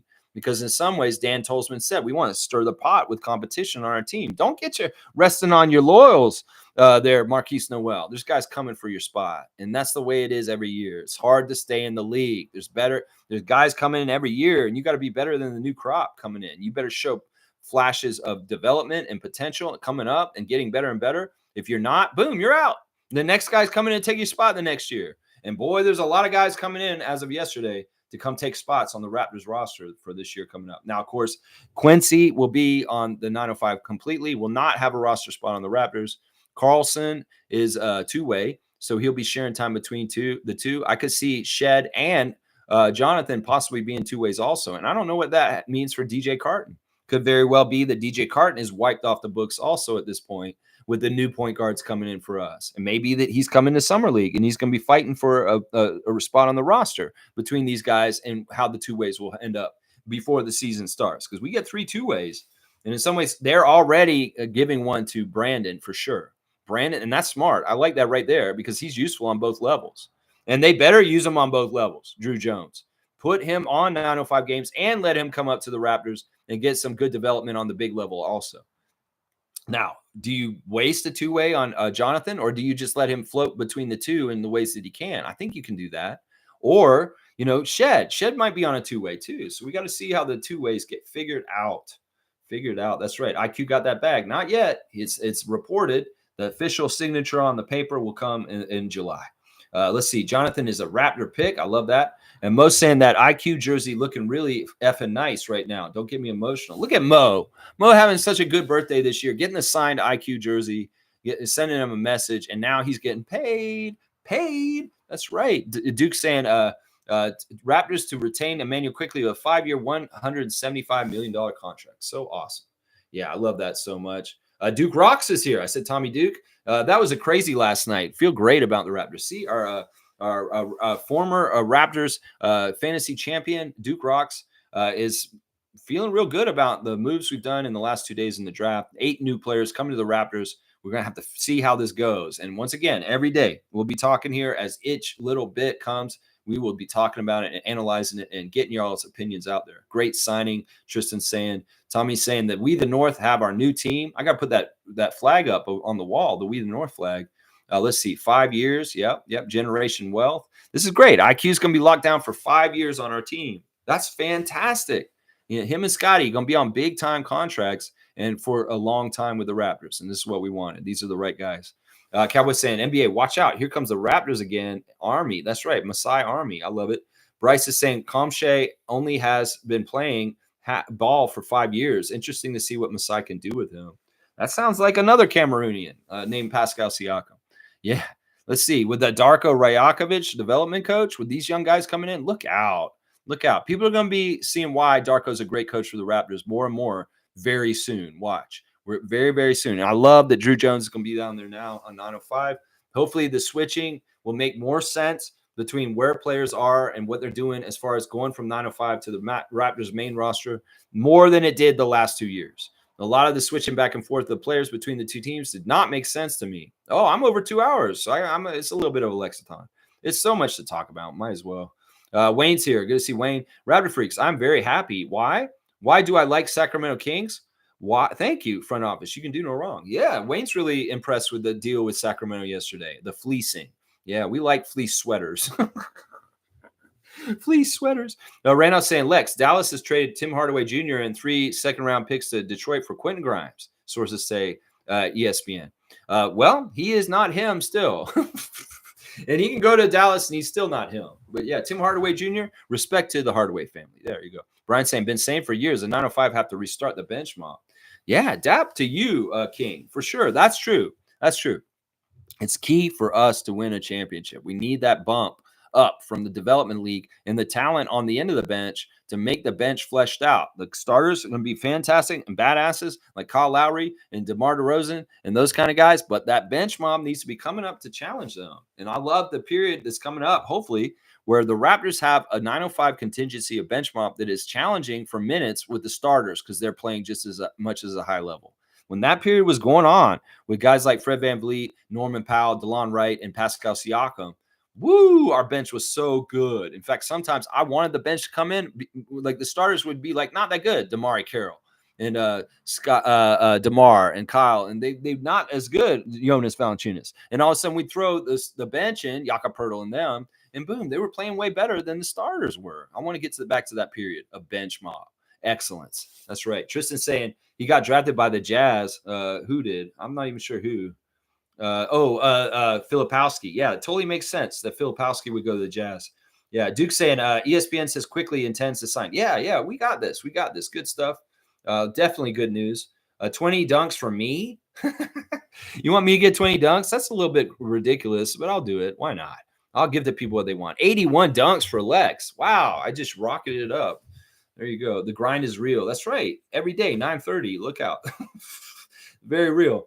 Tristan say, I like what I saw from Sasha Leeson. Good to see. I'm going to watch more of his highlights today. I should have watched more of Vizhenkov. I didn't actually watch any of him. I didn't watch any of him or Davion because I remember Davion, but I should have watched him. That was the one person I should have watched. I watched the other guys. Comshay, yeah. I was really excited about that. Stargate saying, good morning, Raptor Freak family. I'm late. What did I miss? 8 new Raptors. Jacoby Walter, Jonathan Mogbo, Jamal Shead, Ulrich Kamachi, Brandon Carlson, Quincy Gayer, Davion Mitchell, and Sasha Venchenko. That is it. 8 new Raptors. That's what you missed, Stargate, right there. I like the Davion Mitchell get. We need a little crazy on the team. Yeah, a little crazy psycho going to guard you kind of stuff. I like it. Duke saying Jamal Shead reminds me of Fred VanVleet in some ways. I believe he told teams not to draft him and he'll roll the dice. I think the Raps offered him a guaranteed contract. He said he knew he's a Rap before the trade. You know, this is true. In some ways, all right, once again, he really loves Drake. In some ways, he did want to play for the Raptors. He probably did see what Fred VanVleet's done. In some ways, listen, I heard that he had a whole bunch of offers. He's kind of like the Justin Champagnie from a couple years ago. Justin Champagnie had like 12 offers to be a two-way for teams all across the NBA. In some ways, that was apparently what I've heard in the rumors that Jamal Shead had like quite a few two-way offers from different NBA teams, but he wanted to be on the Raptors. And in some ways, the Raptors wanted to honor that by actually drafting him instead of letting him fall all the way through the draft and getting him on undrafted afterwards. So in some ways, that's how it worked. And when I saw the celebration for Jamal when he won, they were overjoyed. In some ways, we've had different celebrations of these guys getting taken to the Raptors. Jacoby's, well, it was a little cloudy on what happened there. Jonathan's a great celebration with our franchise face. They are hugging him immediately after he gets drafted by the Raptors. And well, Jamal, he had a big group of his family there, and they were ecstatic. They went overjoyed, crazy in their celebration of it, and he was crying. Yeah, he was very happy to be on the Raptors. So I'm very happy about this. He seems like a great young man. I'm excited to get to know Jamal Shead even better as he starts his NBA career. Yeah, I really am. Let's see. Cowboys saying, get your popcorn ready. The future is bright. Bryce is saying, it's crazy to see what we got out of Jalen McDaniels compared to what the Bulls got for Caruso. That is yeah, that's funny, Bryce. In some ways, you're exactly right. That's hilarious. I'm going to give you a dunk for that because that is true. It's true. You got a Chris Boucher 25 today, Bryce. That's awesome. Yeah, it's totally true. Like, what did they get for Caruso? And look at what we got for McDaniels. Yeah, this is crazy. Trust in Masai. Alley-oop to Bryce. That's right. Cowboys saying, thank you, OG and Pascal. And Stargate saying, Lakers are such a shit show. Oh, my God. What does the franchise come to? Sorry, but James Worthy is right, regardless it being accidentally caught on a hot mic. James Worthy said something out of pocket about the Lakers. Well, I mean, what did they signed a podcast partner of LeBron as the head coach, and they just spent a draft pick on his son. In some ways, they're not getting value. Let's just put it that way. Both those positions and those things are both not the best moves. Just trust me on this. JJ Redick's going to be a huge fail. And Bronny James is going to be kind of like, yeah, we're just stroking LeBron's ego on this. The NBA may love the storyline and stuff like that. But in some ways, these moves were not good moves for the Lakers.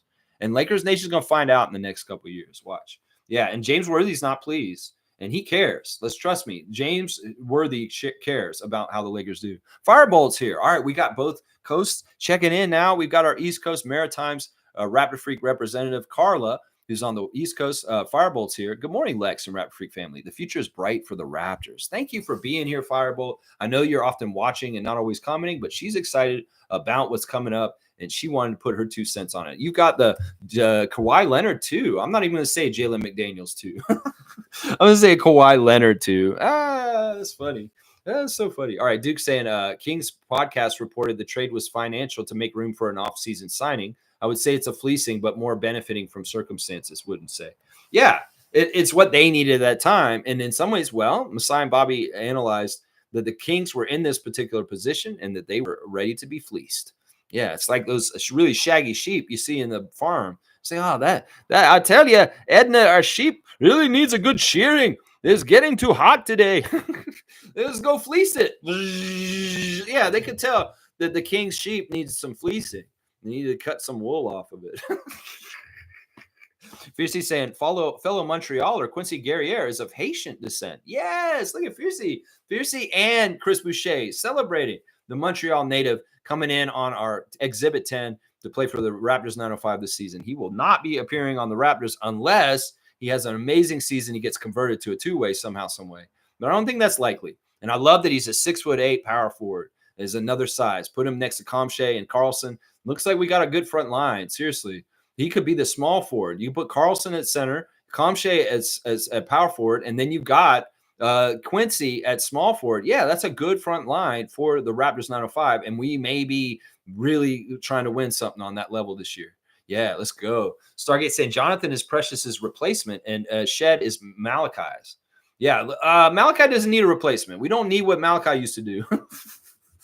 We need better. We need better. And if Davion Mitchell or Jamal Shead can do better in the backup point guard position for us, maybe we don't need Kyle Lowry. Maybe we don't need another type like Dennis Schroeder on our team to run that team. I think Davion Mitchell has some NBA experience at this point. Maybe he can be that backup point guard. Maybe we don't even need a backup point guard because Scotty's going to be the backup point guard once again. And these guys are just defensive guards that will come in and do the guarding and stuff like that. And meanwhile, Scotty's going to be throwing the ball to everybody when they're in those lineups. Or maybe Emmanuel's out there as the shooting guard, and he's still running point, and Shead's out there, or Davion Mitchell's out there, because they're not playmakers in some ways. I mean, Shead is actually a playmaker. He can probably pass it around, but Mitchell isn't really. So in some ways, if you have that lineup out there, you may want to have Mitchell out there with Scotty or IQ at all times. If he's going to be out there. Yeah. Cowboys saying Yak is a perfect player to teach these young centers. Yeah, and it's a really perfect thing because they're both from Utah. And there's a lot. He probably knows Brandon already. You know, Jakob's probably gone back to Utah with DeLon and Kyle Kuzma. And they're like, hey, Brandon, yeah, you're going to be on the Raptors someday maybe. And then, boom, he is. Just like Scotty did it for Jonathan. Well, maybe Jakob said, hey, you keep working hard, Brandon. You may be on the Raptors with me someday. And he's like, okay, Yak, I'll try and do it. And boom, it happened. Now he gets to mentor the young Ute, the 2 Utes on our team now. We got Utes. That's right, Joe Pesci. 2 Utes. The 2 Utes. The 2 Utes. The 2 Utes drove the car. My cousin Vinny reference. Oh, my gosh. The 2 Utes. Cowboys saying, watch what Chef Darko does with the new team is going to be fire. Yeah. The development level of that's what I'm saying. Jaren Jackson Jr. That's what I'm saying. Desmond Bain. That's what I'm saying. Santi Aldama. The Grizzlies' development was fantastic while Darko was there. Well, he's got some new clay to mold. That's right. Duke saying, anybody see footage from Mogbo's draft party? Heard Scotty was there. Yeah, he was there. How often does that happen when the franchise face is sitting in the room with a second-round pick and celebrating with him? That's a good sign. That's a good sign. Stargate saying at Ahmed that AL fight from Israel to Boston must have been tiring. Eh? Yeah, I have no idea what that flight was for him. He's on jet lag for sure. Alley-oop that like button. I appreciate that. Tommy's got me on blast. David's saying, amazing that they moved the second round of the draft to a second day, and they still drafted like 6 guys during commercial breaks. Laugh out loud. Way to go, NBA Classic. Yeah, they're going to get those advertisements in there. I'm glad I didn't watch the presentation of it. That's the way that Jokic got drafted, during a Taco Bell commercial. Well, you go ahead and mess up like that. There may have been a player last night that y'all are going to be saying that he's the MVP of the league, and he got drafted during a McDonald's commercial. Some shit like that. Yeah. Wasn't that the whole point, to watch it? Yeah. I don't know. Advertisers are going to suck up all the time they can in every kind of way they can. Cowboys saying Tom Duke, alley-oop. All right, alley-oop for Tommy Dookie. We're very energetic today and very on point and happy. And it's a pretty crazy stream. Like, the energy today is really 72 dunks for Tommy. Let's see. Cowboy is getting on blast there by Tom. And Stargate saying some interesting free agency names that are out there. Mason Plumlee, Daniel Tice, the Morris brothers. We'll see. I'm not interested in any of those names. I like our young prospects. Let's give them time. These guys are has-beens, is who you're talking about right there. They're all has-beens. All 4 of them. Carlos saying restock the cupboard with second-round gems. Yeah. It'd be interesting if they could get Hartenstein somehow, some way. That'd be interesting if they could steal Hartenstein as a backup power forward or center for us. I don't know. Maybe we don't need him. Cowboys saying 3-pointer to Uncle Saint David. All right, we can give 3 to David. Our commissioner giving out 250 points on the classic card today. Where's David? David is right there. We'll give him another one. He's 134 now. 134. All right, let's keep going. I want to finish this up soon. We are at 2 hours, 15 minutes. Most saying W stream, W vibes. Keep at it always. Good times approaching. Good times are here. Go Raptors for life. There's my cutoff. Wayne saying good for Darko to have a European MVP to work with. That's a big plus for that guy's career. Lex, being supportive of our team doesn't mean we make excuses for our players like Jalen once he's gone. In some ways, look, I was trying to I was standing up for Jalen McDaniels near the end, and y'all were really coming after him. And I get it. But in some ways, I was trying to stand up not for Jalen McDaniels, but for Masai. It really was like I was hoping the second year of Jalen McDaniels could pan out, but this pans out even better. So in some ways, the Jalen McDaniels signing is a success because look at what we turned him into. So yeah, I listen, I don't mind being critical of our players, but once again, that designation I made earlier is like, let's not make it personal or because we just don't like someone. Let's be critical of the way they play in certain ways because it's not helpful for us winning. And that's what I would say there. Yeah. Let's see. Cowboys got the best Raptors team in history. Well, they got to earn that. That's not true. Jill saying, morning, freaks. Bruce Brown upset about Raptors fans' treatment, but I wished him well. Wait, why is Bruce Brown upset? You shouldn't be upset. You were casual about this. Are you sure he's being upset? Jill, you have a way of not reporting accurately. In some ways, sometimes you put a little bit more on it, and it's not actually the truth. I'm going to have to go see what Bruce Brown said to see if he's actually that upset, but we'll see. You're saying true, Miss Moody. I don't know if it's true, Cowboy. In some ways, I don't trust Jill's reporting skills right now because she said that Jacoby was upset that he got drafted by the Raptors, and that was not totally true. Kareem's saying, just like 2017, the 905 will start the winning, and they will leak to the Raptors with the restock of the pipeline. That's what I'm hoping for. Kareem. That's right. Fiercely saying, Jill, good morning. Why is Bruce upset? And what is he upset about? Yeah, you can't give us half the story. And you can't give us the interpretation. I'll go look this up, and we'll talk about it tomorrow if it is actually something.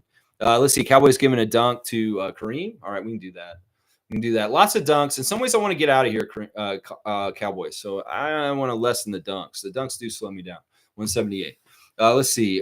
David's saying, why would Raptors fans care about Bruce Brown? He was the one talking about playing for Tibbs before his first game with us. Who cares what Bruce thinks?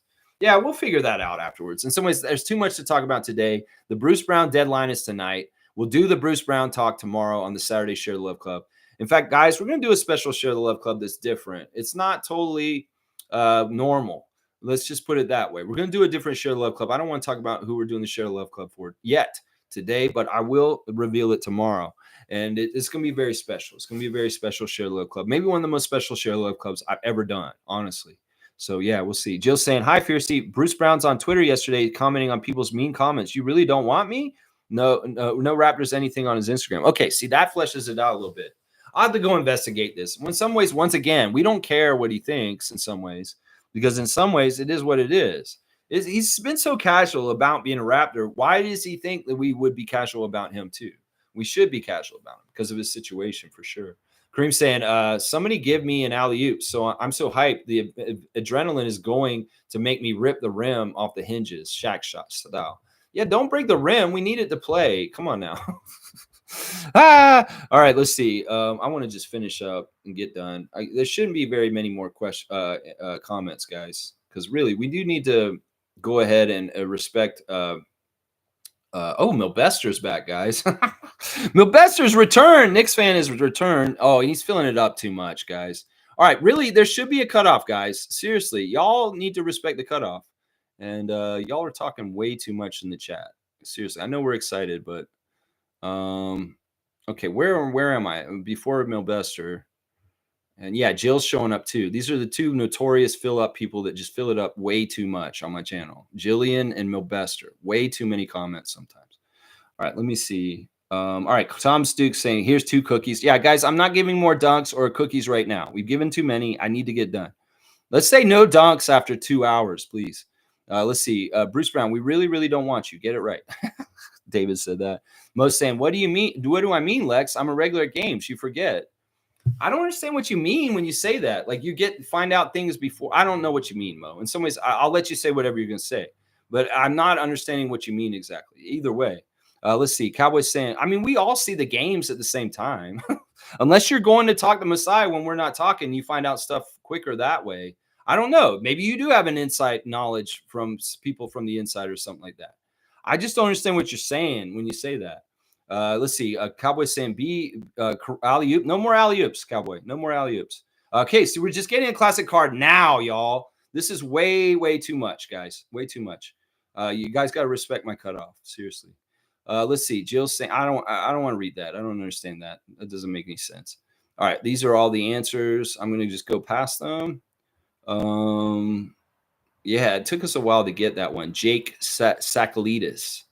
Yeah, that's who it is. Wikipedia to the rescue. There you go, Carlo. You got it. Good. You earned it. You earned it. 250 on the board. That's right.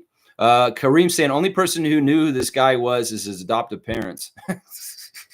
All right. No more alley-oops. Let's see. Name was saying Il Greco. Vanny.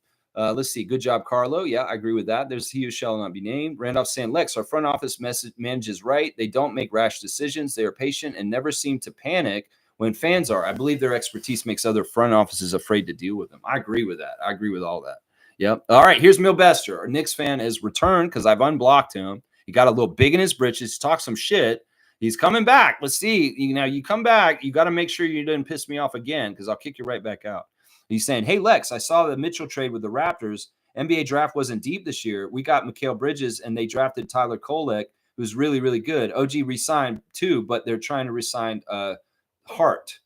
Yeah, you guys, you mean Hartenstein. Yeah, I don't know what you guys are doing. Like in some ways, Mitchell's gone for sure. Julius is probably gone too, and Hartenstein's probably gone. And I'll say this, Milbester. I said this on my stream the other day. You guys go ahead and have an OG at center lineup. That's going to be a messed up thing. You guys are going to lose your bigs and your offensive rebounding. And in some ways, y'all going to get Mikal Bridges too greedy. It's a stupid move, and y'all are going to regret it. Y'all had the right mix at the end of the year last year, but you guys went and got greedy, and you wanted to collect this Villanova set. It's stupid. You're going to regret this. Next Nation has made a mistake at this point. The Mikal Bridges was a step too far, and now y'all are fucked because y'all's contracts and everything's going to be screwed up, and you're not going to win now. So you guys had the right recipe last year, but you didn't respect it. You had to, you like Icarus. You flew too close to the sun, and your wings melted off. So I'm going to predict this right now. That's what's happening. You guys got that great success, that great feeling in New York. Well, you lost it already again because you guys were boneheaded and you wanted too much. You thought it was just so cute to get Wildcats all together. Well, that's going to be the thing that fucked you up. And you're going to find out. You're going to find out in the future. I'm telling you right now. Milbester's saying Cowboy Porzingis got leg surgery. He won't play for 5 to 6 months. He'll miss 2 months of the season. I'm happy Al Horford went with the Celtics, my Dominican homie. Yeah, I was happy for Al Horford. I was happy for Jaylen Brown to get MVP. I was happy for O'Shea Brissett. And I was happy for Drew Holiday. And a little bit of happy for Derek White. because of his old Spurs roots. But everybody else can fuck themselves, is what I say. Yeah.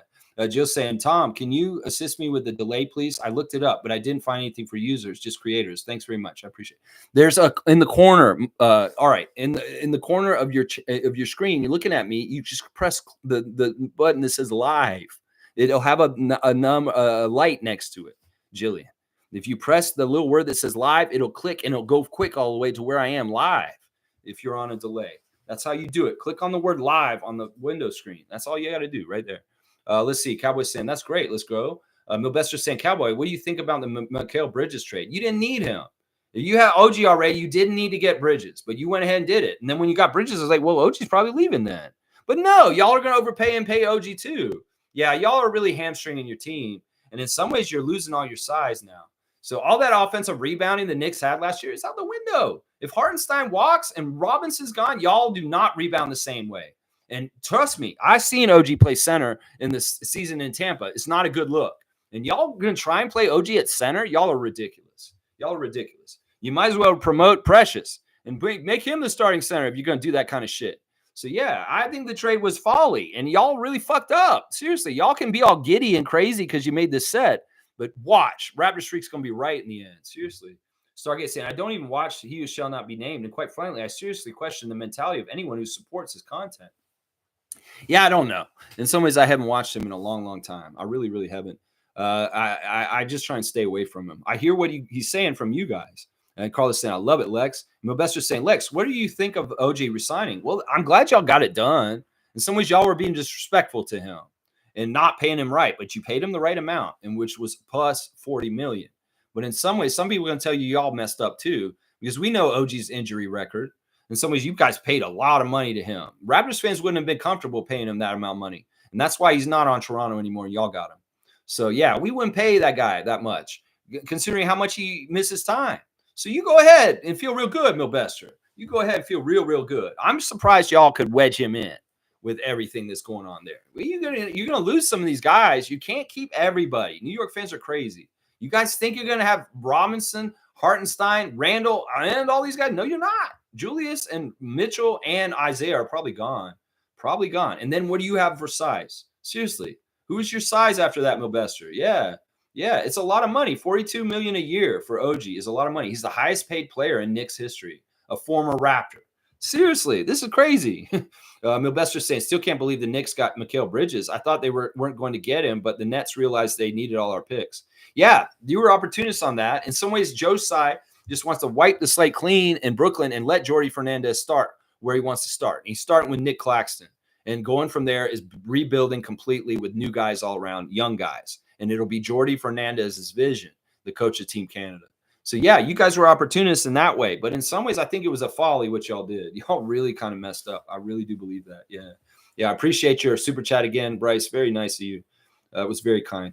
Stargate saying, Pensera is an agent. He's either a Hockey Canada social media plant or an American basketball entity plant who is being paid to publish negative content on the Raptors organization. I believe this. See, this is the thing you got to understand. There may be somebody funding him to try and make confusion and mess up stuff. You know, the Russians pay bots, do all kinds of crazy shit to the American political system. There's all kinds of bullshit out there that is paid for and bought by, people that are posing as something that they're not. And I truly believe Robert Misovich is not a true Raptors fan, that he's only around and doing this stuff because he's funded by someone to cause confusion. And it could be basketball people that hate basketball, that are hockey people. It could be another team. It could be all kinds of different people that is doing this. Yeah, Trevor's saying Tim Hardaway Jr. treated 2 Detroit 3. I don't care about other teams' news. In some ways, I read that and I shouldn't have. Yeah, I'm going to skip Milbester on a lot of these because in some ways, I don't care about the shit that he talks about in some ways. Yeah, alley-oop to Cowboy. No more alley-oops today. Andrew's saying if Kamay signs a full contract, he'll be the youngest player in the league. That's awesome. Andrew, once again, I'm happy to see you here. I'm going to give Andrew a dunk because he's one of the lesser talked persons on the channel, and I'm going to give Andrew another dunk. Or he hasn't even got a dunk, so we're going to give Andrew his first dunk right now. I've seen him more recently, so I'm going to give him that. I don't know why there's people talking outside my stream. Hey, I'm doing my stream. Go talk somewhere. All right, yeah, there's people talking outside my window. All right, let's see. Welcome back, Milbester. Yeah, Milbester's back. He's good for right now. We'll see. If he says anything out of pocket, I will kick him out again. Let's see. I just had my birthday in June 10th. I'm working out after my doc appointment. Went good. Lots of stuff since May and June. Everybody enjoying the NBA off season. There you go. There you go, Milbester. I like it. I like it. And he's also saying, Lex, I'm happy for Quickly. Knicks are a hard cap right now, trying to resign Hartenstein. He's like, you got to wedge him into that last little slice of the salary cap. And if you get him in there, boom, you're good. You're good. That may be all you can do, though, and that's it. The Knicks will be done. You fit Isaiah in, and at least you have him. At least you have him still. But yeah, I don't think you can do much more after that. You guys are really hamstrung after that. Yeah. Let's see, Lex. I want to know your thoughts on the whole Mikal Bridges trade and how it changes the East. Of course, this is for the wing matchup of OG and Bridges versus Tatum and Brown to compete with them in the East. I think y'all are screwed. I think you got too duplicitous stuff. In some ways, you guys are doing what the Raptors did like 2 years ago, and it didn't work. It's a bunch of long arm guys, but not a real center. I'm really worried about y'all up front, that y'all are sacrificing some of the important size that y'all absolutely need for rebounding, and that you don't even see this because y'all are so dazzled by the Villanova set. And I see it. I see it right now. That y'all are not going to have the same kind of rebounding prowess that y'all had last year. And that was a huge reason why y'all won a lot, was that offensive rebounding. I'm telling you, man, this is a folly move. And it sounds so good. It is too good to be true. It's too good to be true. If y'all beat the Celtics, I'll be happy. But in some ways, I don't think y'all improved with getting Mikal Bridges. I know that sounds counterintuitive, but I think it's true. Let's see. Milbester saying, I was shocked the Kings traded Davion Mitchell. But Sacramento drafted a really good player that plays like Josh Hart. They needed energy players. Makes sense why Mitchell traded to the Raptors. He needs a new start. And in some ways, there's too many guards in Sacramento at this point. Cowboys saying, sorry, I'm still jumping around the house. It's hard to paint this house right now. He's in Barrie. You should come by and say hi. You're right around the corner from me right now.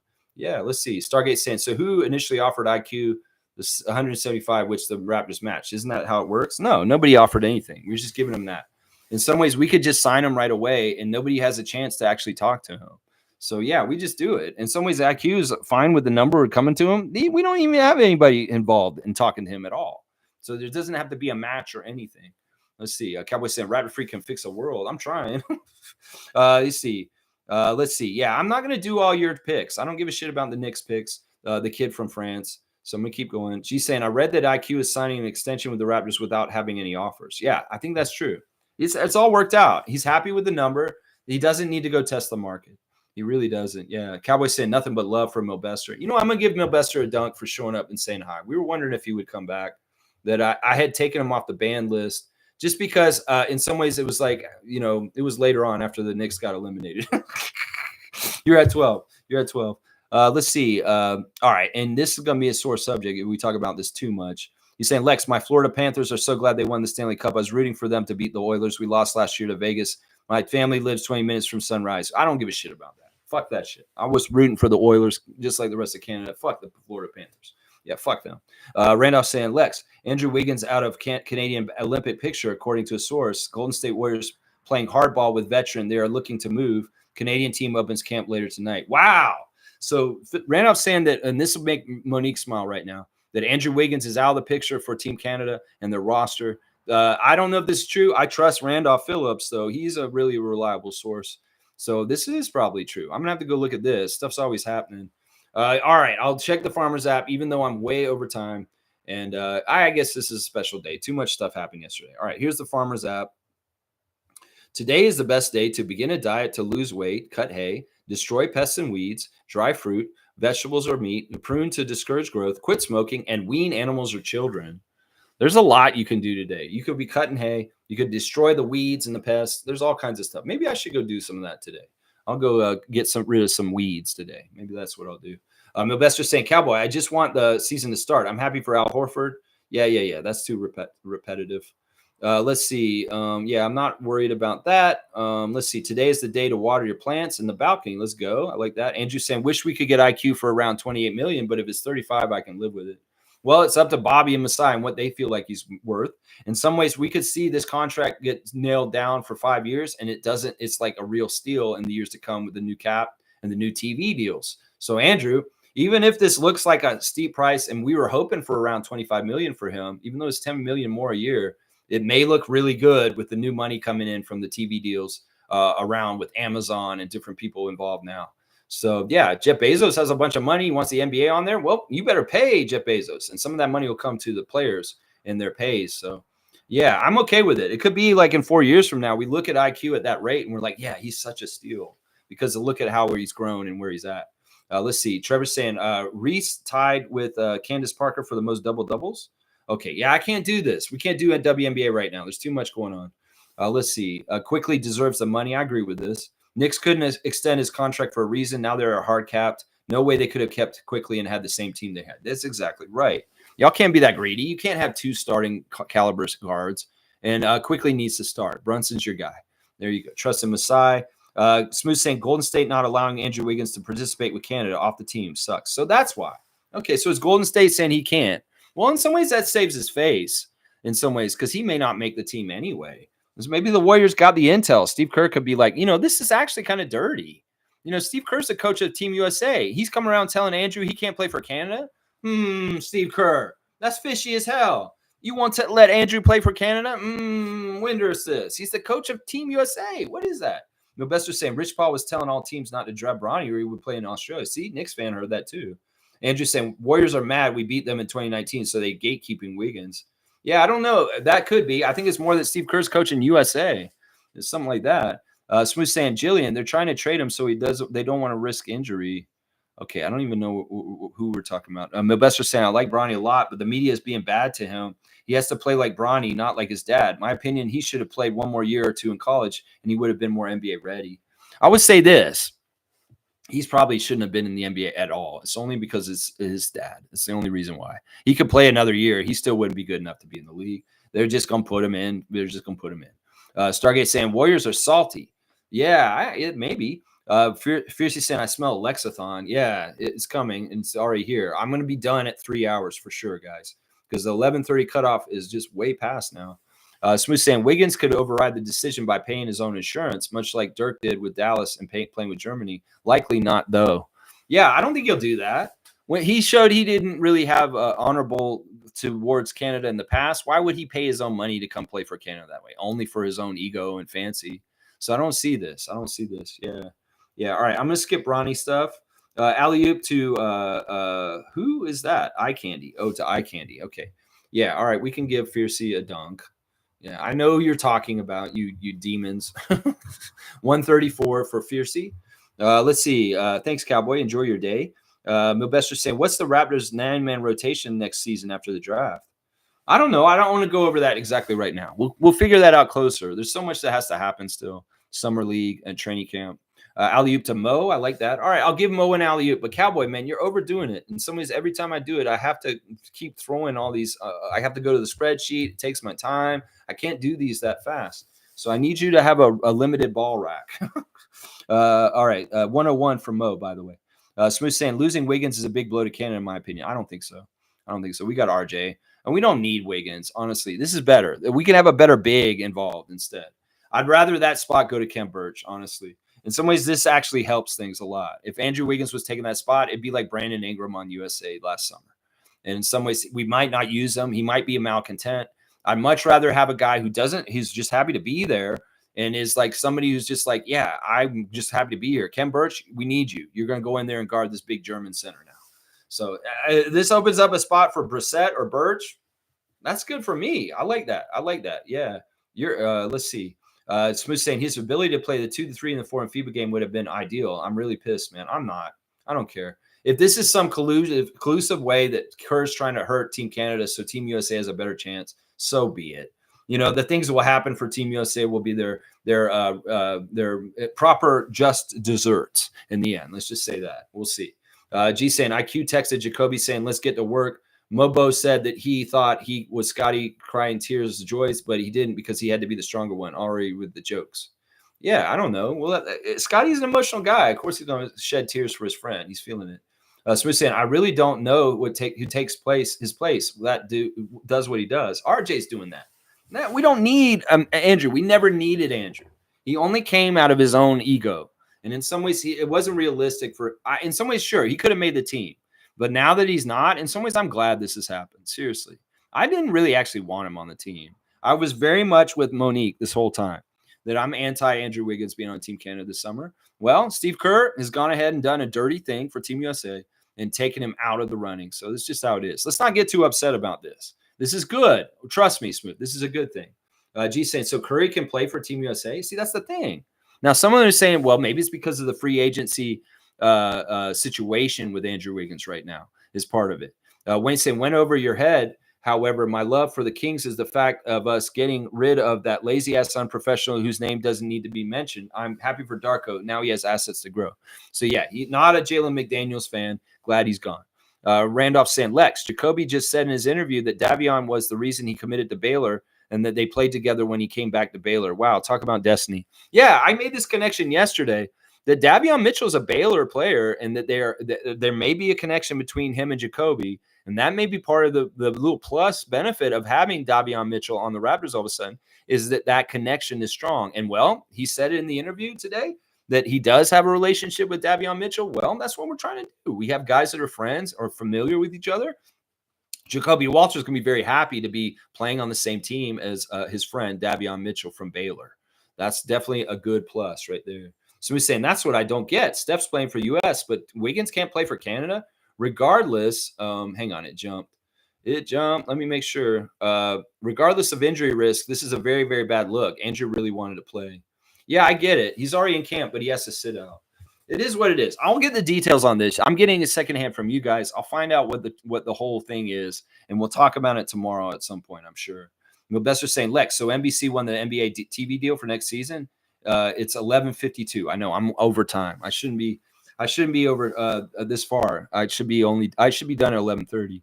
Milbester's saying, Lex, the Knicks were hard capped in the first April, and that's why they're trying to re-sign Hartenstein. They give up half their first round picks for Mikhail anyway. They weren't using all those picks. Well, that's what I'm saying. Y'all aren't going to have cap space or picks. You better hope this works, or you're going to be in the same situation as Phoenix. Yep. You're going to be in the same situation as the Phoenix Suns right now. You're going to be all maxed out with your money, and you're not a winning team. And you need to be careful of that. Seriously. Don't think that you guys are just slam dunk going to be challenging Boston for being the best team in the East. I don't see that. Your team is incomplete if some of the major big players are leaving. I'm telling you right now. We'll have to see. How it works. Jillian saying hunger rules. 12 o'clock. Stargate saying, Milbester, isn't there a Knicks YouTube content creator who can ask those questions? This is a Raptors content channel. We don't care about the Knicks, man. Come on. Are you an agent too? I don't mind him coming here, but he does fill it up too much, and he does ask too many Knicks-specific questions that I don't really want to care to talk about. But yeah, Stargate, it's all good. I don't mind him being here right now. Respect Lex's platform. I appreciate that. Seymour saying, Brandon Ingram and Marcus Smart and Clark, what? And Clark, I don't know what you're saying, Seymour. That doesn't make any sense. And Milbester saying, but I agree with our center position is tricky now. We don't have a depth at center. We'll see, but maybe Hart. You keep him Hart. Okay, Hart is what you're saying. I think you're saying Thart. Can get his 4 years, 72 due to the first apron cap limit. Okay, that's good information. Okay, so there is a deal. Brandon Ingram's getting traded for Marcus Smart and Brandon Clark to the Memphis Grizzlies is the Woj bomb. Okay, that's more clear. And Steve Kerr can't coach USA. Yeah, he is coaching USA. I believe he still is. Kenne's here. Good to see Kenne. Wiggins will still play for Canada in the Olympics. You're saying that he will. So he's going to go ahead and pay the insurance above the Warriors. Okay, that's good. And Mobester's saying, Lex, how much was the reported deal for Quickly to the Raptors? 5 years, $175 million. That's what the deal is, I believe. Yeah. Sixers have a lot of cap space, and they could have gotten him and Paul George, even OG, but they needed a third scorer behind Embiid and Maxey. Yeah, they're more likely to get Paul George. They were a risk to steal your guy. They weren't going to come and get Quickly. They have Maxey. Why the hell would they get Quickly and pay all that money? That doesn't make any sense, Milbester. Yeah. All right, guys. I'm done with that. All right, let me do a real quick rundown, and I'll be out of here.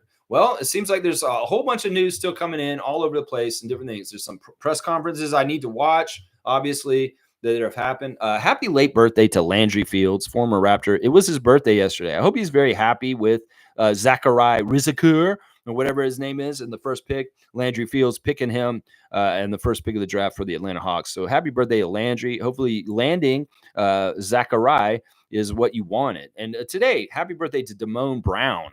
It's his birthday today, former Raptor Damone Brown. All right, if you have a WNBA fantasy team in our league, get it set up and play because there's games tomorrow. No games today, actually. Yeah. All right. Thanks for the cutoff, Fiercey. Yeah, I'm really done now for sure. Thanks for watching. Please like, comment, subscribe, and share. And I'll be back tomorrow for a very, very, very, very special Share the Love Club.